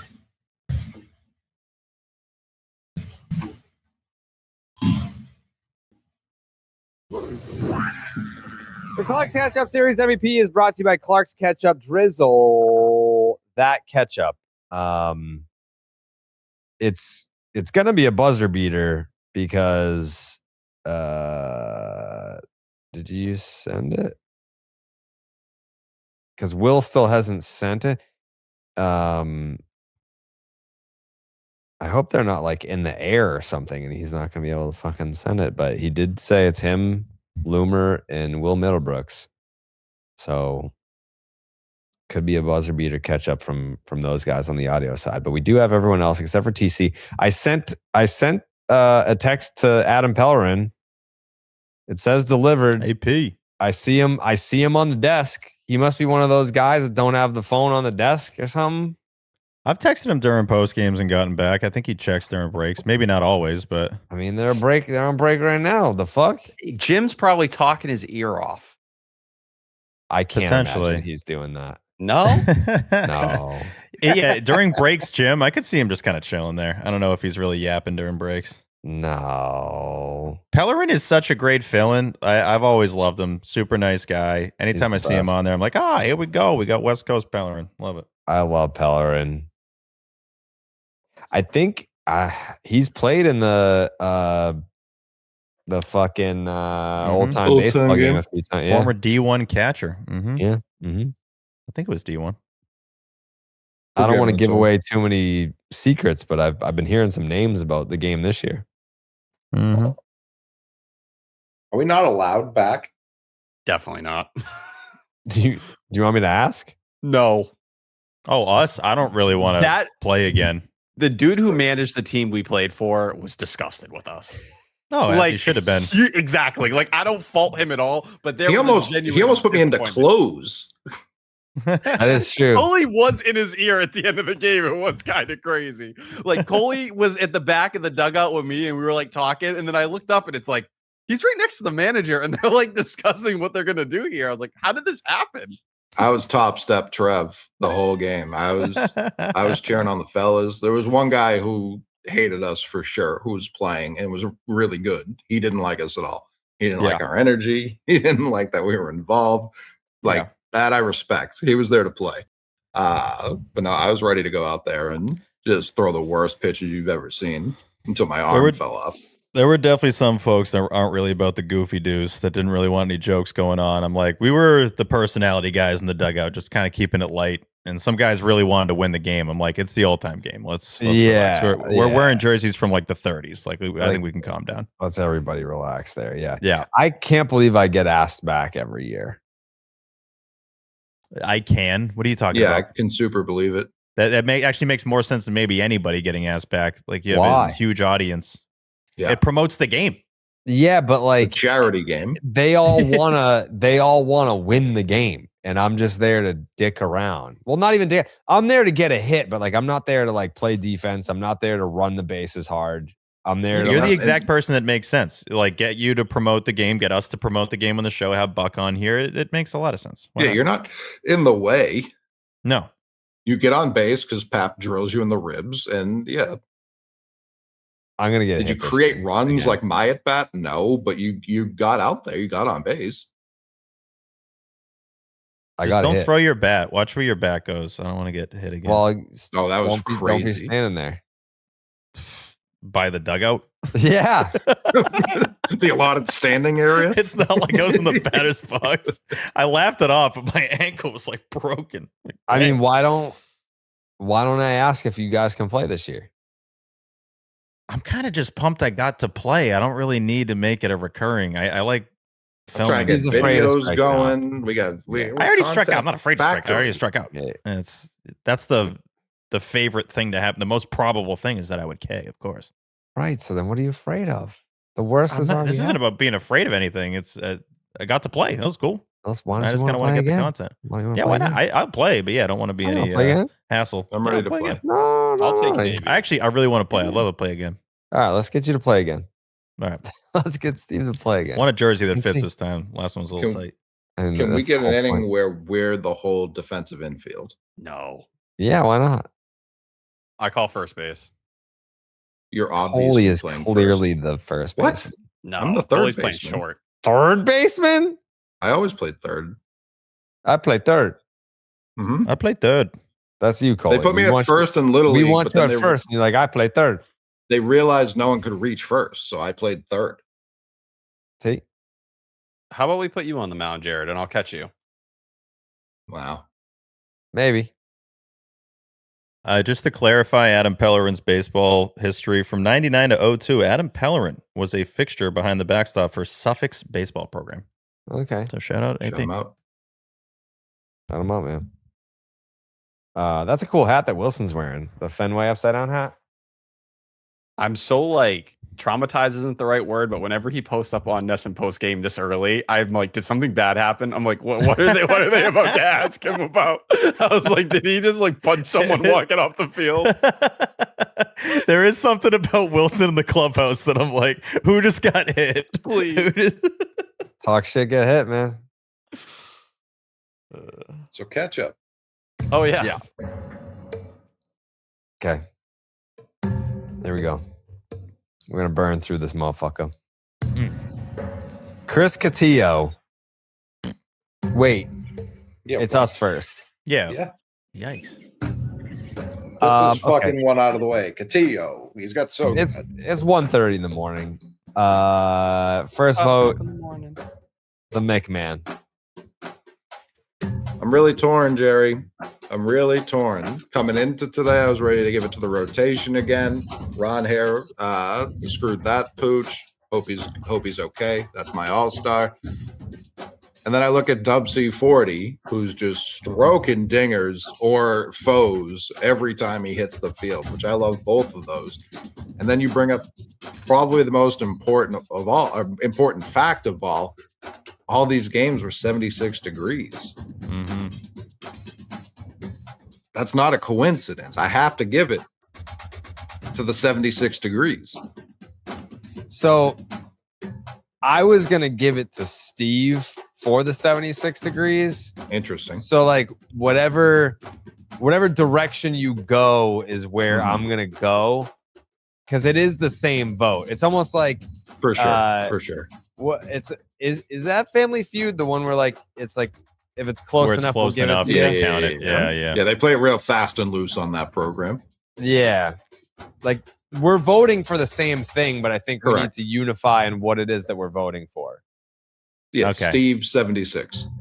Yeah, I think I'm voting for Steve because of the 76 degrees. Can I at least be? Will that be on the graphic? Because it'll be an honor if I get a Ketchup vote. Yeah. it I think sounds like it you're needs the getting full two. thing should be Steve slash 76. Okay, Yeah. perfect. Steve slash 76 degrees. Steve packaged with Jaylen Brown to the 76ers. Yeah, good deal. Yeah. 76 is Steve slash 76 degrees is the vote, the first two votes of this Ketchup. Up Steve's fucking is. It's crazy because like the earbuds, they usually last like 4+ hours. Not Steve's. is. Yeah, no, Wow. it's like 2 hours and 27 minutes usually. It's when they'll get you. T. So I really badly wanted to vote for Romy Gonzalez, but he did not play in the series finale because I thought did you call him? Romy Gonzalez. I heard Roman Gonzalez. Or did you? Who knows? It's 1:30. I wanted to vote for Romy Gonzalez because I thought what he did in the first two games got robbed of a homer too, but the homer in game 2, first game, just how it started off and a big hit later, but not playing the series finale. And then what Wilson Contreras was able to do, 2 massive 3-run blasts the last 2 days to really get it going. First game, 2 hits, did have that kind of crazy moment where he went for third base in the 9th inning and got thrown out by 10 feet, but that's the Wilson Contreras experience. Had a nice play at first base, a couple nice defensive plays today. I'll throw a packet to Caleb Durbin, who defensively just showing out, especially today, just watching during the pod. But every single game, it feels like he does something pretty cool out there. Packets, obviously, to Jake Bennett. Packet to Sonny Gray. Packet to Chad Tracy for when he pulled Sonny Gray and kind of prioritizing his arm. I thought that was a nice move and a smart move when you're trying to save some bullets for the stretch run. But yeah, I'm going with WC40. WC40 for T. Oh, packet for Chapman too for making history. Chapman history packet. That brings us to Steve, who is gonna give us his vote. I have returned. Here's the issue. It's because I got new AirPods, and these are the first generations, and they fit my ears a lot easier than the newer ones. So long story short, they just don't have enough life in them, which sucks. So I'm going to have to get new ones of old ones, whatever. Packet to Sonny Gray, most consistent starter in the Red Sox rotation, obviously deserves to be in Philadelphia. The Red Sox have a full season record pace of 122-40 when Sonny Gray is on the mound. Packet to Romy Gonzalez, who is Roman Gonzalez. You know what I mean? Like, that is his name. Yeah, just to confirm. I know we know that, but great to have him back. Great to have his fancy cleats back. Love seeing those running around the old ball yard. Packet to 76 degrees. I guess indirectly me there. Packet to Bennett for continuing to deal and just do it with relative ease. Packet to MLB Twitter. The MLB Twitter account that was drizzling ketchup on July 4th. That was beautiful. Love seeing that. Anytime we get a shout out from the MLB account, I love it. But I'm giving my ketchup to what's up? They shouted out WC40 too. Oh, massive. Yeah, that's who's getting it. My ketchup is going to a guy that had 2 major 3-run bombs. Kept it super chill, by the way, after he hit the homers. And I think that's his way of being like, I can keep it cool too. I'm not just flipping out all the time. I think he knew that, like, I've been flipping out so much that, like, I got to do a couple calm things just to let people know that, like, I have that in my bag. He could have a 40-100 season. It's not that far. The pace is not that far off at this point, and that is Poppy Manny territory, like we talked about earlier. Mike Clark's Ketchup Series MVP is Wilson Contreras. Wow. WC40 ties it up. Steve takes it away from himself. That's 2 votes. Steve / 76 degrees. 2 votes. WC40. On to the panel we go. First vote. Chris Cotillo, who I did say texted in his vote unprompted. Contreras. WC40 for Cotillo. TC, no vote. No vote, TC. Didn't get in by the deadline. OB, I go Contreras. Jamai. I love Mr. Wilson going out potential with the sauce. What? Yep. So okay. Yep. Wilson. Lenny. Potential sauce. Yeah, he's got the sauce. Contreras. Who's got the ketchup crew? Ketchup crew. I got it. It is with 77% of the vote. Wilson Contreras. Wilson Contreras. It's not even close, obviously, with that percentage, but no one's even a close second. Romy Gonzalez, 7%. Rotation, 5%. Jake Bennett, 3%. Wow. So you too can vote for the Klark Ketchup Series MVP on patreon.com/section10 podcast. Your vote can stand on the Klark's Ketchup Series MVP panel. I believe that brings us to the voice submission, which includes Will Middlebrooks, Lou Merlone, and our guy, Will Fleming. Gentlemen, take it away. America, America, America. Fuck yeah. Red Sox sweep the series in LA. I couldn't play the real song, which is what I wanted to do, but all of a sudden we get copyright infringements and all this stuff. Yeah. Red Sox win all 3. We celebrate America. We celebrate a sweep. Fuck yeah. I mean, they've dug themselves a hole. All you can do is win the games in front of you. Loomer, Brooksy. Red Sox win all 3. Brooksy. It's fuck. Let's go. I mean, how often how often do these little runs go on start with beating the Yankees' ass, right? They do that at home. They've won 9 of 11, 11 of the last 16. You said it. Like, they sucked for a long time. And now all you can do is just win. And they actually picked up a game tonight. Texas lost. Watch out. Lou, why are you laughing at me? Because you're very excited. Let's go, America. We're in. I know the last two at Fenway kind of was a buzzkill. But you've come out here now, and now you're 8-2 in your last 10. Start the road trip off. Like you said, you got 6 more games, very important. This is when they wanted to run last year. But you sort of looked at it and it's like, oh, man, they're losing this player, losing that player. But they come out, do the job. And now you got to finish. You need one more run like this to really be in a good spot, kind of looking forward when you're in that All-Star break. I think this is going to be one of the easiest catch-ups of the year. But that doesn't mean there's not a lot of stuff to kind of get into in this series where, I mean, every time I watch Caleb Durbin play third base, it blows my mind. He hits home runs. He's fucking awesome. Both you guys played that position at the big league level. Will, what a revelation Caleb has been. I don't even know. Did he have a hit in this series? Maybe one in the first game. But Homer. Yeah, the homer. But that was it. Yeah. Right? He was 0 for the rest of the series after that. But he picked it at third base. He's legit playing Gold Glove third base, which is awesome. Yeah, tonight was huge. Tonight, I mean, the defense tonight was great. The man at first base helped him a couple of times, but Durbin's been doing that all year, even when he wasn't hitting. You know, early in the year, you give him credit for that, and he's looking like a different guy. You're going to need his bat, though, probably the rest of this series. Contreras, I think, is probably going to get suspended tomorrow. We'll see. We're all going to party and watch the World Cup. The biggest packet of all goes to Aroldis Chapman because this is a man who, since he's come to Boston, has been an all-time hero. I mean, he has been lights out. And I really think, Will, that in some ways, what he's doing right now is more impressive. It's cool when you feel great and you throw 103. He is fighting it big time and still finding a way. Oh, he is. He went to the off speed a lot more today. Yeah. You know, he gave the homer to Neto on the fastball. It was still 97. The velocity's still up. He's fighting the hammy. He's looked human, which is weird to see because we haven't seen that in a year and a half. But, I mean, he's finding a way to get the job done, right? He still wants the ball every single day. And if you're giving him a packet, I'm giving a packet to Romy because he was my guy, and then he wasn't in the lineup today because he had 2 really good games. Then obviously somebody else took over.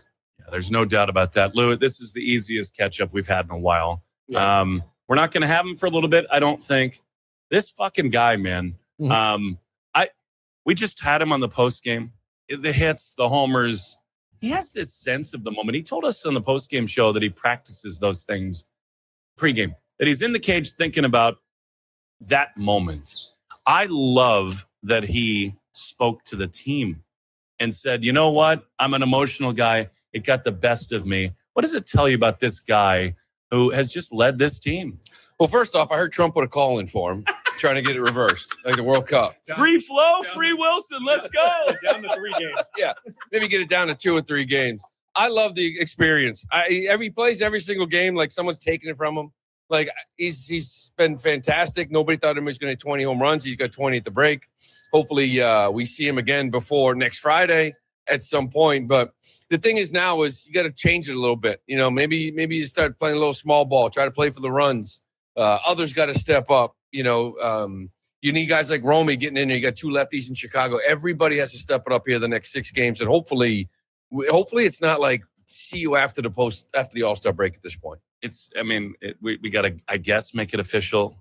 Willie, who you got for Clark's? I just hope the boys have it in them to give Wilson a vote because it's Wilson Contreras. This is an easy one. Yeah, let's see. I got nothing left to say. We said everything we wanted to say. We've already been on here too fucking long. I'm ready to get on the bus for the flight.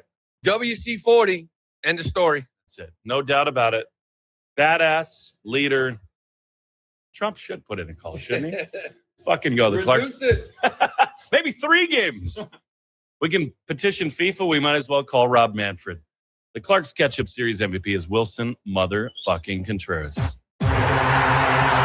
WC40 claims another one, Steven. I feel like that's he's leading the pack by quite a bit, no?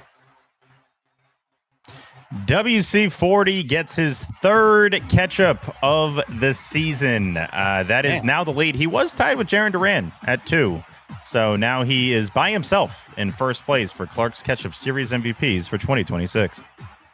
I do want to say that moment going into game 2 where like he broke down before the game, like crying, kind of talking about how hard things have been and kind of expressing the disappointment and what the Yankees brawl was, and then with the Nationals and having to miss time. What a powerful move to homer right after something like that.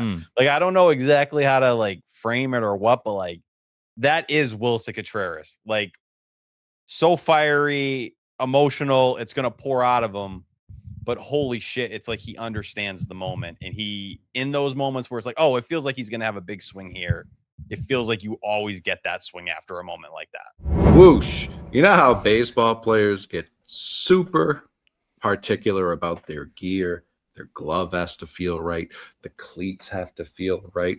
The bat has to feel right. Once you find something you love, it becomes part of your everyday lineup. And that's exactly how I feel about my chain from GLD. Now, I took it off because I've been swimming in the ocean here. You don't have to do that. GLD's like, no, you can do it. You don't need to take it off. We promise. But I'm a clumsy oaf. I didn't want to get caught up in a fishing line off of the coast of the AC and have that get all tangled and get me put in with all the tuna and whatnot. So I was just protecting myself and the great tuna of the Atlantic Ocean. You've already got your go-to sneakers, your favorite hoodie, that fitted hat you wear nonstop. But most guys are still missing the finishing piece, which is a chain. That's where GLD comes in. GLD makes the kind of pieces that become part of your everyday lineup, not something you only wear once in a while. Just clean, quality jewelry that instantly upgrades your fit the second you throw it on. Once you add a GLD chain to your rotation, it's game over for the haters. For you, the game's just getting started because this isn't the cheap stuff either. GLD uses real gold. Every stone is hand set. The quality is on a completely different level. You can see it immediately, and you definitely feel it when you put it on. Like I say every time, it's a girthy boy. It's a head, like you will feel like, oh man, like I really got to put my shoulders back because this thing is working with gravity hand in hand. I feel the weight of these hand set stones. And honestly, if you're a baseball fan, which I imagine if you're listening to this podcast, probably close to true, one of the coolest parts of their lineup is the officially licensed MLB collection. What I mean by that, they've got pendants, chains, bracelets, even shoelace charms featuring official team logos. So whether you're whether you're a Red Sox fan, Dodgers fan, Cubs fan, Padres fan, whomever you rep, they've got your team covered. Honestly, it's one of the cleanest ways to support your team without looking like you're headed straight to the stadium. Outside of the MLB collection, GLD has everything you need to build out your everyday lineup too, from classic chains and bracelets to pendants, even watches. This isn't just hype, folks. GLD has over 2 million customers, more than 50,000 five-star reviews, and has been worn by names like Justin Bieber, Malik Neighbors, Tyler Milliken, Micah Parsons, ASAP Rocky, and plenty more. The best part, though, we've said all of this, we haven't even got to the best part yet. Every single piece is guaranteed for life. So if you're trying to level up your style this summer or just want a clean way to rep your team this season, GLD, they are in fact the move.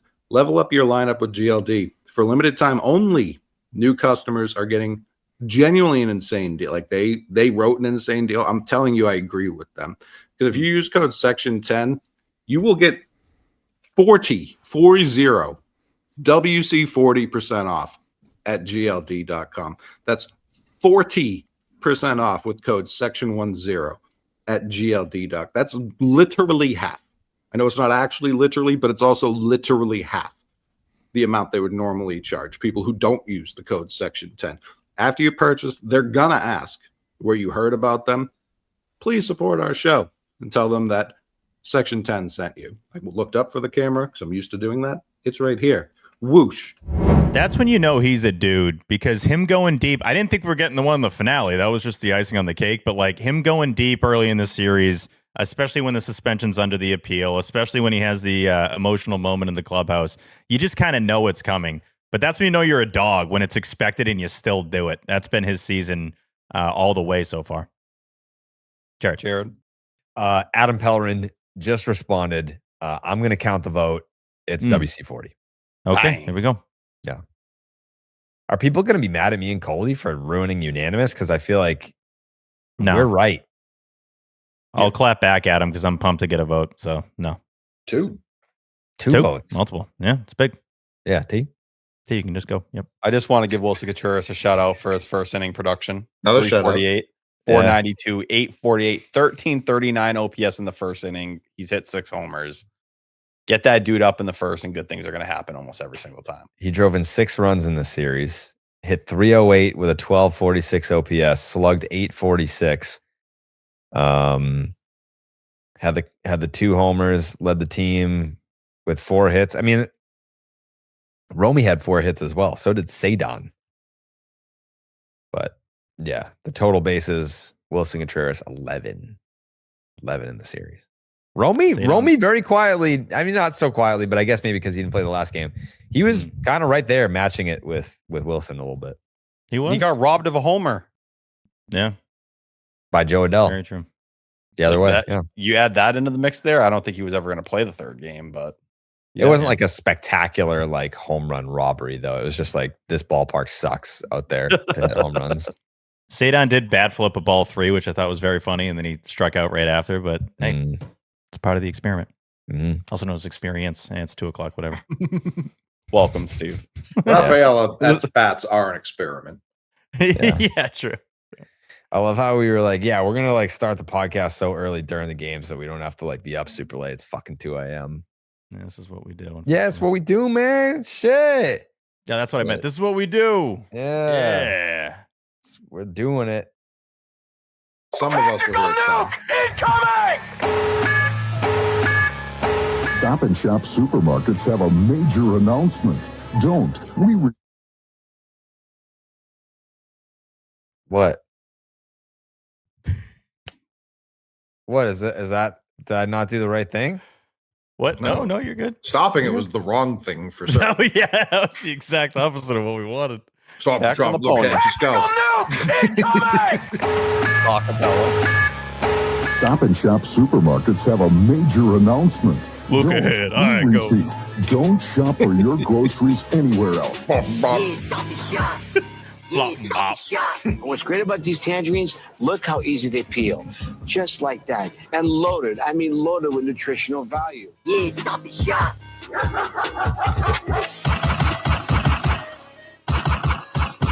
Double kill. What's better than having to Stop and Shop, getting it done for all of you? The Stop and Shop Look Ahead is brought to you by Stop and Shop. Head on down to Stop and Shop right now. You get 10 cents off your tangerines when you buy at least 5 pounds of tangerines only at Stop and Shop. It's the White Sox. Another off day. I think I'm finally going to watch Obsession tonight. What? I'm not going to root for your country in a do or die game. I don't against give Belgium. a fuck about soccer.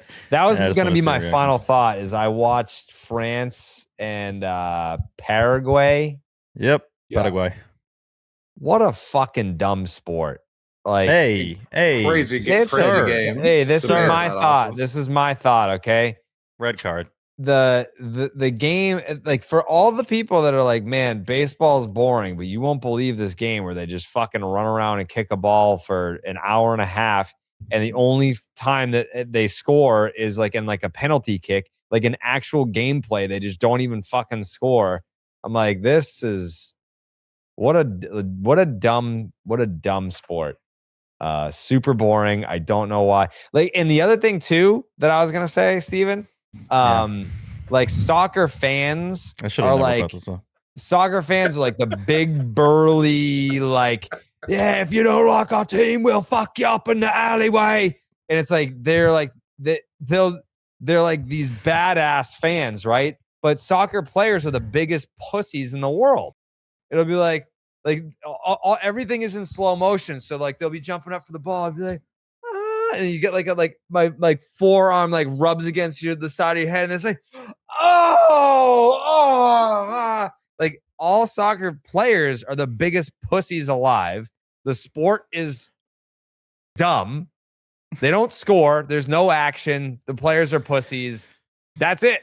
Like the fans are the best part. The fans are the best part of soccer. Fans are fun. Big the time. chance, the energy, the environment. The atmosphere. That's the best. The actual sport itself fucking sucks.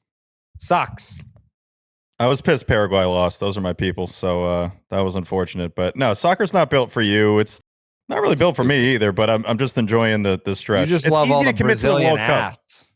Yeah, that part's great. It's easy to commit to because it's 1 month. It's 1 month of like these games. And then when you get to the knockout stage, it's like, all right, this is, a mini version of March Madness. It's cool. Yeah. Tonight's game, Mexico-England was crazy. That wasn't, in your defense, France-Paraguay was a rough watch. But that was like stylistically rough. That's how Paraguay wanted to play. They wanted to rough it up. That was the goal to make Mbappe pissed. We're basically gonna like that was their whole plan. I was like, oh, we're gonna play like no goals defense. They so tried we can to Red hopefully Sox win it. in penalty kicks. They're like, What can a we pitch our way out of this? Dumbass sport. It's a stupid sport. You're liking the World Cup? All right, here we go. Sucks. It's the White Sox. Yeah, I'm gonna watch Obsession tomorrow night, Monday. Okay. Yeah, I'm gonna watch that. I've been dying to see it. Just been not been able to do it. The views are back on Tuesday. Alana Rizzo, Jonathan Papelbon. It's gonna be Peyton Tolley and Noah Schultz, who I like a lot. Not having a great year, but I like him a lot. Jake Bennett and Davis Martin, and then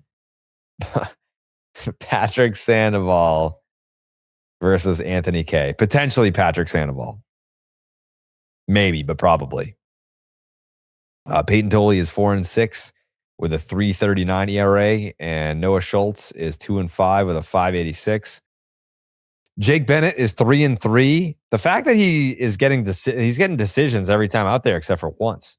3-3 with a 3.10 ERA versus Davis Martin, who's 9-3 with a 3.08. Davis Martin, man, don't sleep on the kid. Don't sleep on the kid. And then Patrick Sandoval will be making his Red Sox debut, last pitch at the big league level in 1946, versus Anthony Kay, who is 6-3 with a 4.39 ERA. When I look ahead into wind up dead, if you don't listen to what Steve says, even then you might still wind up dead. Caught in a tornado, get smoked by your neighbor's shed. When I look ahead,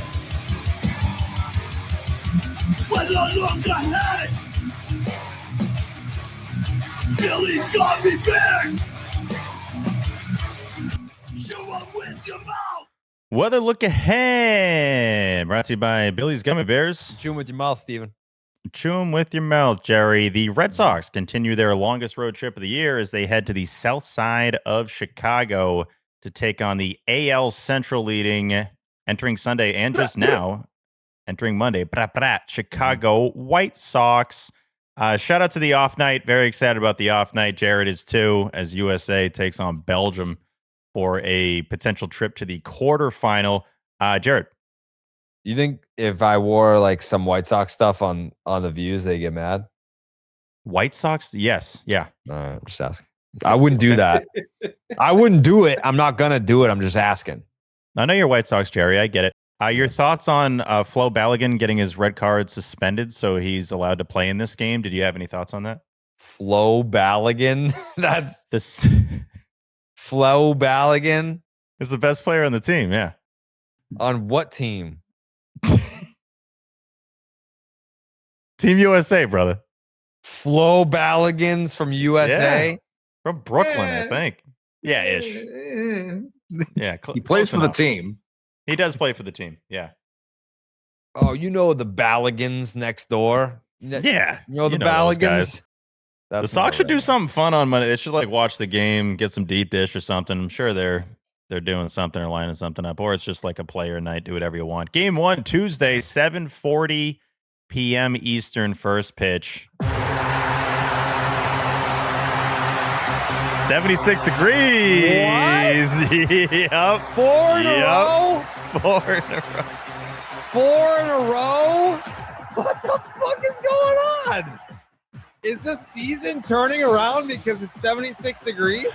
I kind of think it is. If you're listening right now and you like to put wagers down, might want to just keep riding. I was about to say Sox, Red Sox.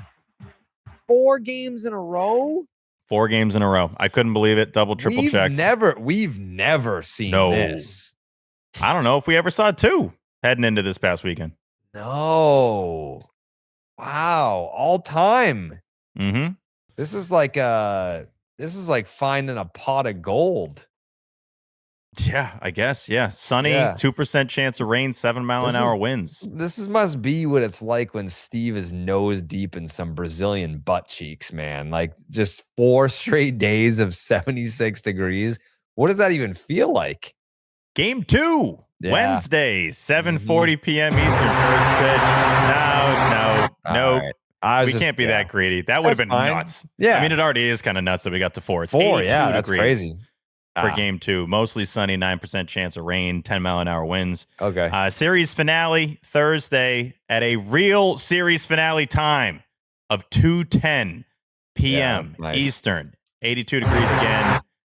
No, this is bad, actually. Get the other one ready. This is not great. Oh, no. Showers all day. 38% chance of rain.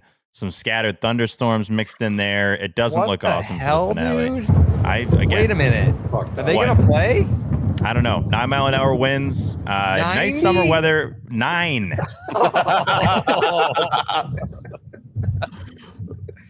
Jesus Christ. That's like Lead with that. yeah, that's gonna be the lead. Hey, don't go to Chicago this week.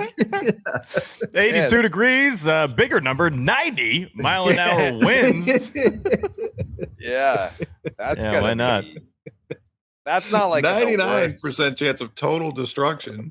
Yeah, really, really bad. What kind of damage do you think 90-mile-an-hour winds can do? Oh, a lot. Decent. Yeah. I mean, I'd like argue most of the damage. F5 tornado is like 250 miles an hour. No, I know. That's what I'm saying. Like, pretty decent for sure. That's more like hurricane than tornado. Maybe. I don't know. I'm not familiar enough with tornadoes. I'm pretty familiar with tornadoes. Like an F4, you're gonna be in like the 150 range. 74 plus is official hurricane force wind. Okay. Expect major structural damage to homes and flying debris that act like projectiles. 100+ mile an hour. This is an extreme life-threatening threshold where the wind force acts like a solid wall and can move cars or rip roofs entirely off houses. Yeah, like that's blowing out your windows. So like we're kind of like we're knocking on the door of blowing out some windows on Wednesday. It sounds like. Yeah. Game 3 destruction. Man. So hopefully we get Ketchup by then, and then we can play this game in like August or something. I'm dying for a weather look ahead where there's like a catastrophic event. There was supposed to be one in Kansas City, and then they moved the game up. The tornado. Yeah, I would agree, T. Nice. Not an earthquake wouldn't be in a fucking weather look you ahead. just did exactly what I would do, where I say the thing and then but you like did like the thing to me, like, oh, don't say it, but like, an earthquake wouldn't be in the weather look ahead. I'm talking like if there was like, hey, like there's a tornado.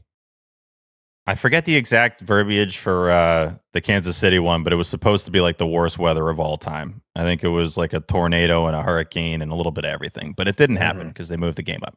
Nice summer weather for the first couple games and destruction for the finale. That is your weather look ahead, as always, brought to you by Billy's Gummy Bears.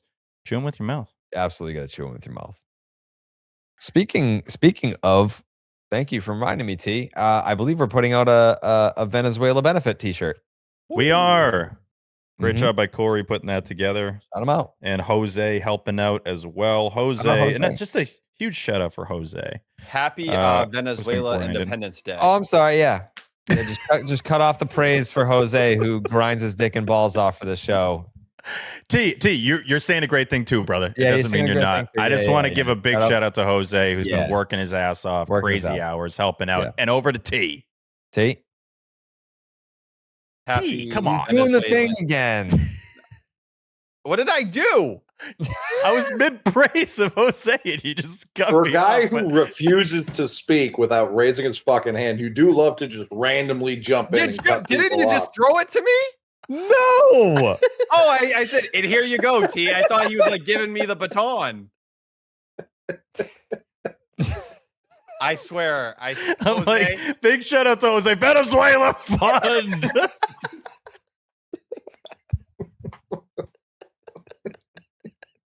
I try to do the right thing, man. No, you're doing a great thing, T. You're doing Jose, a great turn thing. your fucking mic on right now. Come and take Welcome to the ally. Welcome to the allyship, T. We ride. That was great. How did you guys celebrate Venezuelan Independence Day? Yeah, T. I'm watching WC40. Go Yeah. deep. Mm-hmm. No, I was Venezuelan the fuck out of some stuff today. Yeah, me too. Fuck yeah. Yeah, Mhm. they love Cinnabons in Venezuela. As I understand. Yep. Mm-hmm. True. All facts. Shrimp. Yep. Listen, I tried to get you your praise, Jose. T would not let it stand. The second I said shout out, I was like, we gotta shut this shit down. I was trying to hype it. It's like he woke up. He was like, "Oh, fucking thanks." No. This ain't about Jose. This is Yeah. it's gonna be up till 7 a.m. getting this show out. No, that guy sucks. Shut up, dude. I'm gonna punch Tyler right in the tummy soon. Don't you worry. Yeah. There's gonna be nothing left at this rate, T. I was gonna say you got to get it in quick. Yeah, get it while you can. He's gonna be all ribs and dick by the end of the week.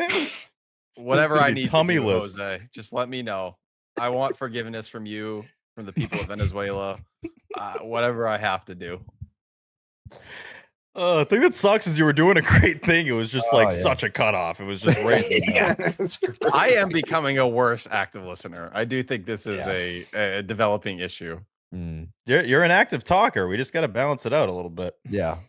I don't disagree. Mm-hmm. Yeah. How about some predictions, huh? That might have been the first prediction I got right all year.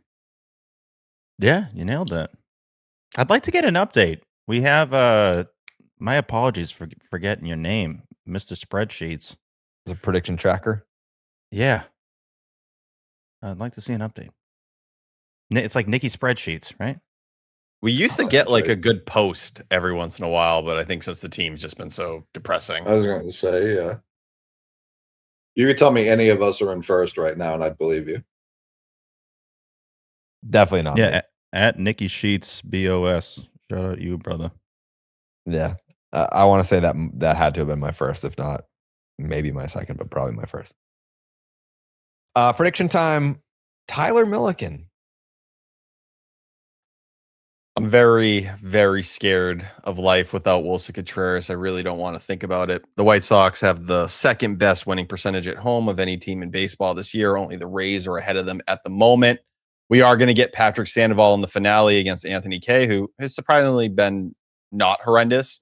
But Patrick Sandoval, we have 6 outings at AAA or in the minors between AA and AAA. He had a 196 ERA, but a 401 FIP, 8.8 K per 9, 3 walk per 9. Homers were there. He just didn't look like anything more than a back end arm. So I don't have high hopes as he adjusts to the big leagues for the first time in 2 years. I think without your best bat, it's pretty hard to expect a series win. Give me 1 out of 3. Jeez. Sorry. No faith. Steven? Yeah, Red Sox haven't won a series at the White Sox in 770 days. It has been a minute. The Sox of the red variety are 10-10 at Chicago, playing the White Sox since they won it all in 2018. That's pretty bad considering during that span, the White Sox have the 4th worst record in baseball. All that to say, I don't know, man. I love the Red Sox. I think they continue to impress. I know the record, you'd feel like it's even better than it is. I think it's 2 over 500 on the road. But I think they keep this momentum going. And this is me leaning optimistic because the Wilson news is going to suck. I would assume 5 games maybe. We'll see what that comes down to. Yeah, give me the Red Sox winning 2 out of 3 and heading to Queens feeling pretty good about themselves. Coley. Yeah, I'm thinking Sox all 3 games here. Problem is, I only got the Red Sox winning the 76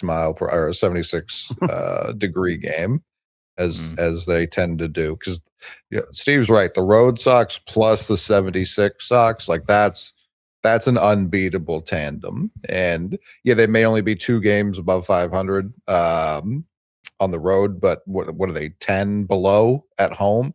16 of 26. They've won of their last 26 road games. So 16 and 10. Yep, there we go. Again, every time we're trying to gas them up, like the stat just makes them seem not that good. So yeah, 1 and 2 Sox. Red? Yeah. Yeah. White 2 and 1. Yeah, I got White 1 and 2, just to clarify. Okay. All right. Cade Cavalli. But the Sox every day. 9 on 9, Sox on Sox. Yeah. Sox are winning all of them. Well, based on how the White Sox have played this year, based on the Red Sox not being able to do anything good after doing something good, it does feel like they will continue the momentum and win the 76 game and then drop the other 2. I'm just following the logic here. It would be very hard for them to lose a game that's 76 degrees. Very hard. Near impossible. And it's Peyton Tolley. And it's the views. Very hard to lose those. But that's kind of how it goes, right? Like they isn't that what happened the last time? Right? They swept the Yankees and then they won the first game after and then they fucking lost the series. Yep. Shout them out. Feels like that's what's happening next. And if Anyone I'm wrong, on the White Sox going deep, Jared? Huh? Anyone on the White Sox going deep? Kyle Teal's back. He's probably going to go deep. That would make a lot of sense if he went deep against his former team. Miguel Vargas. Colson. Oh my God. Colson Montgomery, since coming up, he's a bona fide superstar. He's a monster.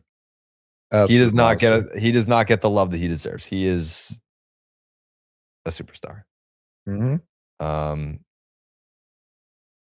Butt cheeks? Why not Benny Biceps just fucking hammering one in the series? I can see that. What was the last update that we got on Cheeks? No.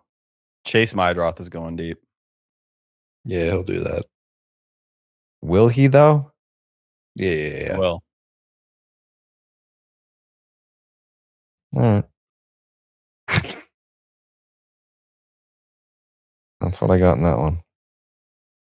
I know Steven has a final thought.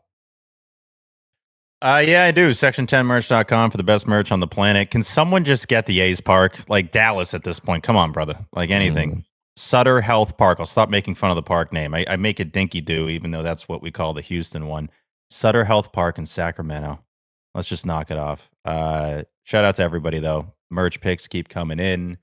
We've knocked off all the Major League Baseball parks. We got a AAA one left we got to check off. So sign up for the Section 10 Patreon for incredible bonus content every single week. Patreon.com/Section 10 podcast. Shout out to Adrian Beltre, who was at the Orleans Firebirds game. That was super cool to see. His son, AJ, who's technically Adrian Beltre Jr., threw me off a little bit because the announcer announced him coming to the plate with 3 different names in 3 straight at-bats. It was Adrian Beltre Jr., then Adrian Beltre, and then AJ Beltre. So we might want to clean that up. But it's always cool to see legends at the Cape. I saw Craig Biggio at the Harwich Mariners game. Like, golly, when would that have been? When Kevin Biggio was playing on the Cape? I forget when that was. But just cool to see those dudes out and about, repping the Cape League, repping their youngins that are trying to make it to the bigs. And lastly, this is just, it doesn't really matter at all, but whatever. It's a closing thought. We got something going on that I think is affecting a lot of people every single summer. And it's the Dairy Queen Blizzard. And it melts quicker than I've ever seen. And I don't know what the deal is. You can't get a Blizzard from the drive-thru to your house without it being ice cream soup. And it really annoys me. And I don't remember this being a thing when I was a kid. But I'm normally, when we're at the Cape, I'm the one that gets the Blizzards, bring them home. I'm trying to like do a nice thing for the family, and I'm bringing these Blizzards home and it's like, here's your soup, dude. It sucks. I don't know what the deal is. And people listening are going to agree, hopefully. And we got to figure this out because I love the Blizzard. I love DQ, no free ads, but it's just killed me because I've gotten a couple Blizzards this weekend and they're not keeping their form. So I'll close on that. Figure it out, DQ. Damn. Colin? I do wonder if the Blizzard is different now because I don't know if you saw the studies that happened I believe it was last summer, but they can't technically call it ice cream. It doesn't have enough like milk in it. That definitely didn't used to be the case. That's like for sure a new age cost cutting measure. So I do wonder if that is fucking with the consistency and doesn't vibe or jive with the heat as well as they used to. I think the heat has something to do with it. I also think the amount of toppings you're getting has something to do with it. If there's like fudge in there, cookie dough, it's just too much kind of bringing it down. Because that slush thing was incredible. They had like a $2.50. It was $2.50, but it's celebrating the 250th. And it was just like red, white, and blue slush with ice cream mixed in. But it kept its form, the ice cream. And so it was absolutely incredible. I put it in the Discord. But yeah, also steal and a half for $2.50. So I'll tip my cap to that. But we just got to figure out the density. I don't know. It's not keeping its shape, its form. It's tough. Yeah. No, you can't have that in your Blizzard. Not now, not ever. And if you're not going to speak up for stuff like this, I mean, spineless is what I would call people right now. This is not the time for cowardice. This is the time for action. This is the time for organization. We need to be marching. We need to be pounding on doors. We need to get the Blizzard back to what it always was and what it always can be. So yeah. My final thought. It's about ice cream. You know what it's about? It's the next I'll Call It series. Oh yeah. It's from our dear friend Will Fleming. 2-1, 2 out. Johnson is ready. He throws. Wilson swings and drives one high and deep and gone. 3-run homer. Wilson, his 20th of the year, and the Red Sox lead it 5-3. Big homer after big homer. He had one earlier in this series. This one, 112 off the bat. I mean, this thing was way back there. 446 feet. That one had a little different sound to it. That was a big one. That's a man in his prime. He is cooking. We heard a call earlier in the series driving back from the Orleans game, and it was just a ball that got through the infield, and he was going nuts. I loved it. But I think, is that a Castaway thing, the Wilson? Is that what he's going for there? Maybe. That makes sense. It's either Castaway or it's Home Improvement. True. Could be either. I mean, Will is a reason why the season is more fun. We need more of that. T, I don't know. Just a couple things real quickly. Christian Campbell since May 1st, 176, 315, 257, a 573 OPS. That's a 60 WRC plus with a 33% K percentage. He's walking 14% of the time. You want to move it up to June, the WRC plus drops to 38, and it's a 501 OPS. Beyond that, just a guy who intrigues me, especially after the Tyron Guerrero experiment. Sam McWilliams, Red Sox signed him to a minor league deal. He was down in Mexico. He's now with the Woo Sox. He threw one outing, 1 inning. It was scoreless. But 6'7", kind of big limbs, like levers, like one of these super tall, but not like a ton of weight on them kind of guys. He hits 100 miles per hour, has no idea where the ball is going. It's a 14.2 K per 9, .304 ERA in 27 appearances in Mexico, walking 4.1 per 9. So you got to be a little careful. But someone who does have that big swing and miss stuff is just, can he start to harness that control a little bit? You did it with Guerrero. Maybe Sam McWilliams, if Guerrero gets flipped, is the guy who gets that opportunity next.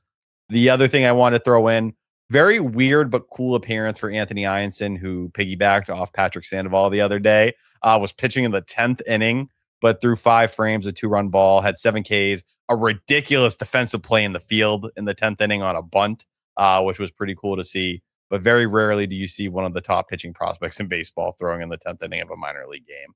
But yeah, that's all I got. Oh, and there's an article. Greg Weissert, we mentioned it earlier on the arm angle stuff. Looked pretty damn good tonight. So maybe something's starting to pop there. But I did a little bit of a deep dive. We still don't have the exact arm angle numbers on what he did yesterday. I'm definitely going to assume we don't have them for tonight. But the minute they do come out, I will have them in the article. But still, I think it paints a pretty cool picture of where Weissert's at, and maybe something that will give him a little more trade value in a month from now, if it's necessary or we get to that point. Patreon.com/Section 10 podcast to read T's blog. I feel like this might be a blog week for me. I have someone coming this week to start working on my set back there for the stream.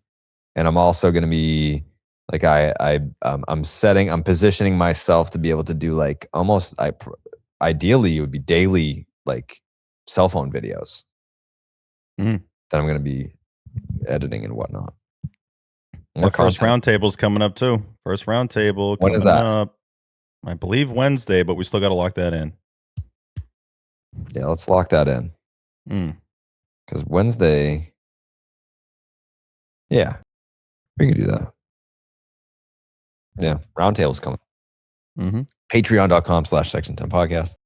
All right. Thank you, everyone, for watching and listening. It is 2:10 a.m. Eastern Standard Time. Clean 40. Could have been worse. We did start during the game, so there was that. Yeah. Yeah, I was like, man, if we wait until the game ends and we record, we're going to be up until 3. Nope. No, we won't. 2:15, baby. There we go, baby. Baby, we're going to feel nice and rested tomorrow morning. Oh, it's BID. 10 hours from now. Got to do what you got to do. We don't have an interview tomorrow, right? Nope. Just ball talk. Just talking ball. If Dallas is even alive, he hasn't responded to any of the text messages. I have no idea. So good leadership by you, setting the tone. Me? Yeah. What? Because I put the poll in? Yes. Yeah, I did the poll. You handle business. Leaders lead, T. Leaders lead. All right. Thank you guys for watching and listening. Enjoy your off day on this Monday, and we'll be right back here Thursday night, Friday morning for you. Shout out to T's dusty ass picture of Ted Williams and his dad and his uncle. All right. Ba-doot, doot, doot. Buenas noches, amigos.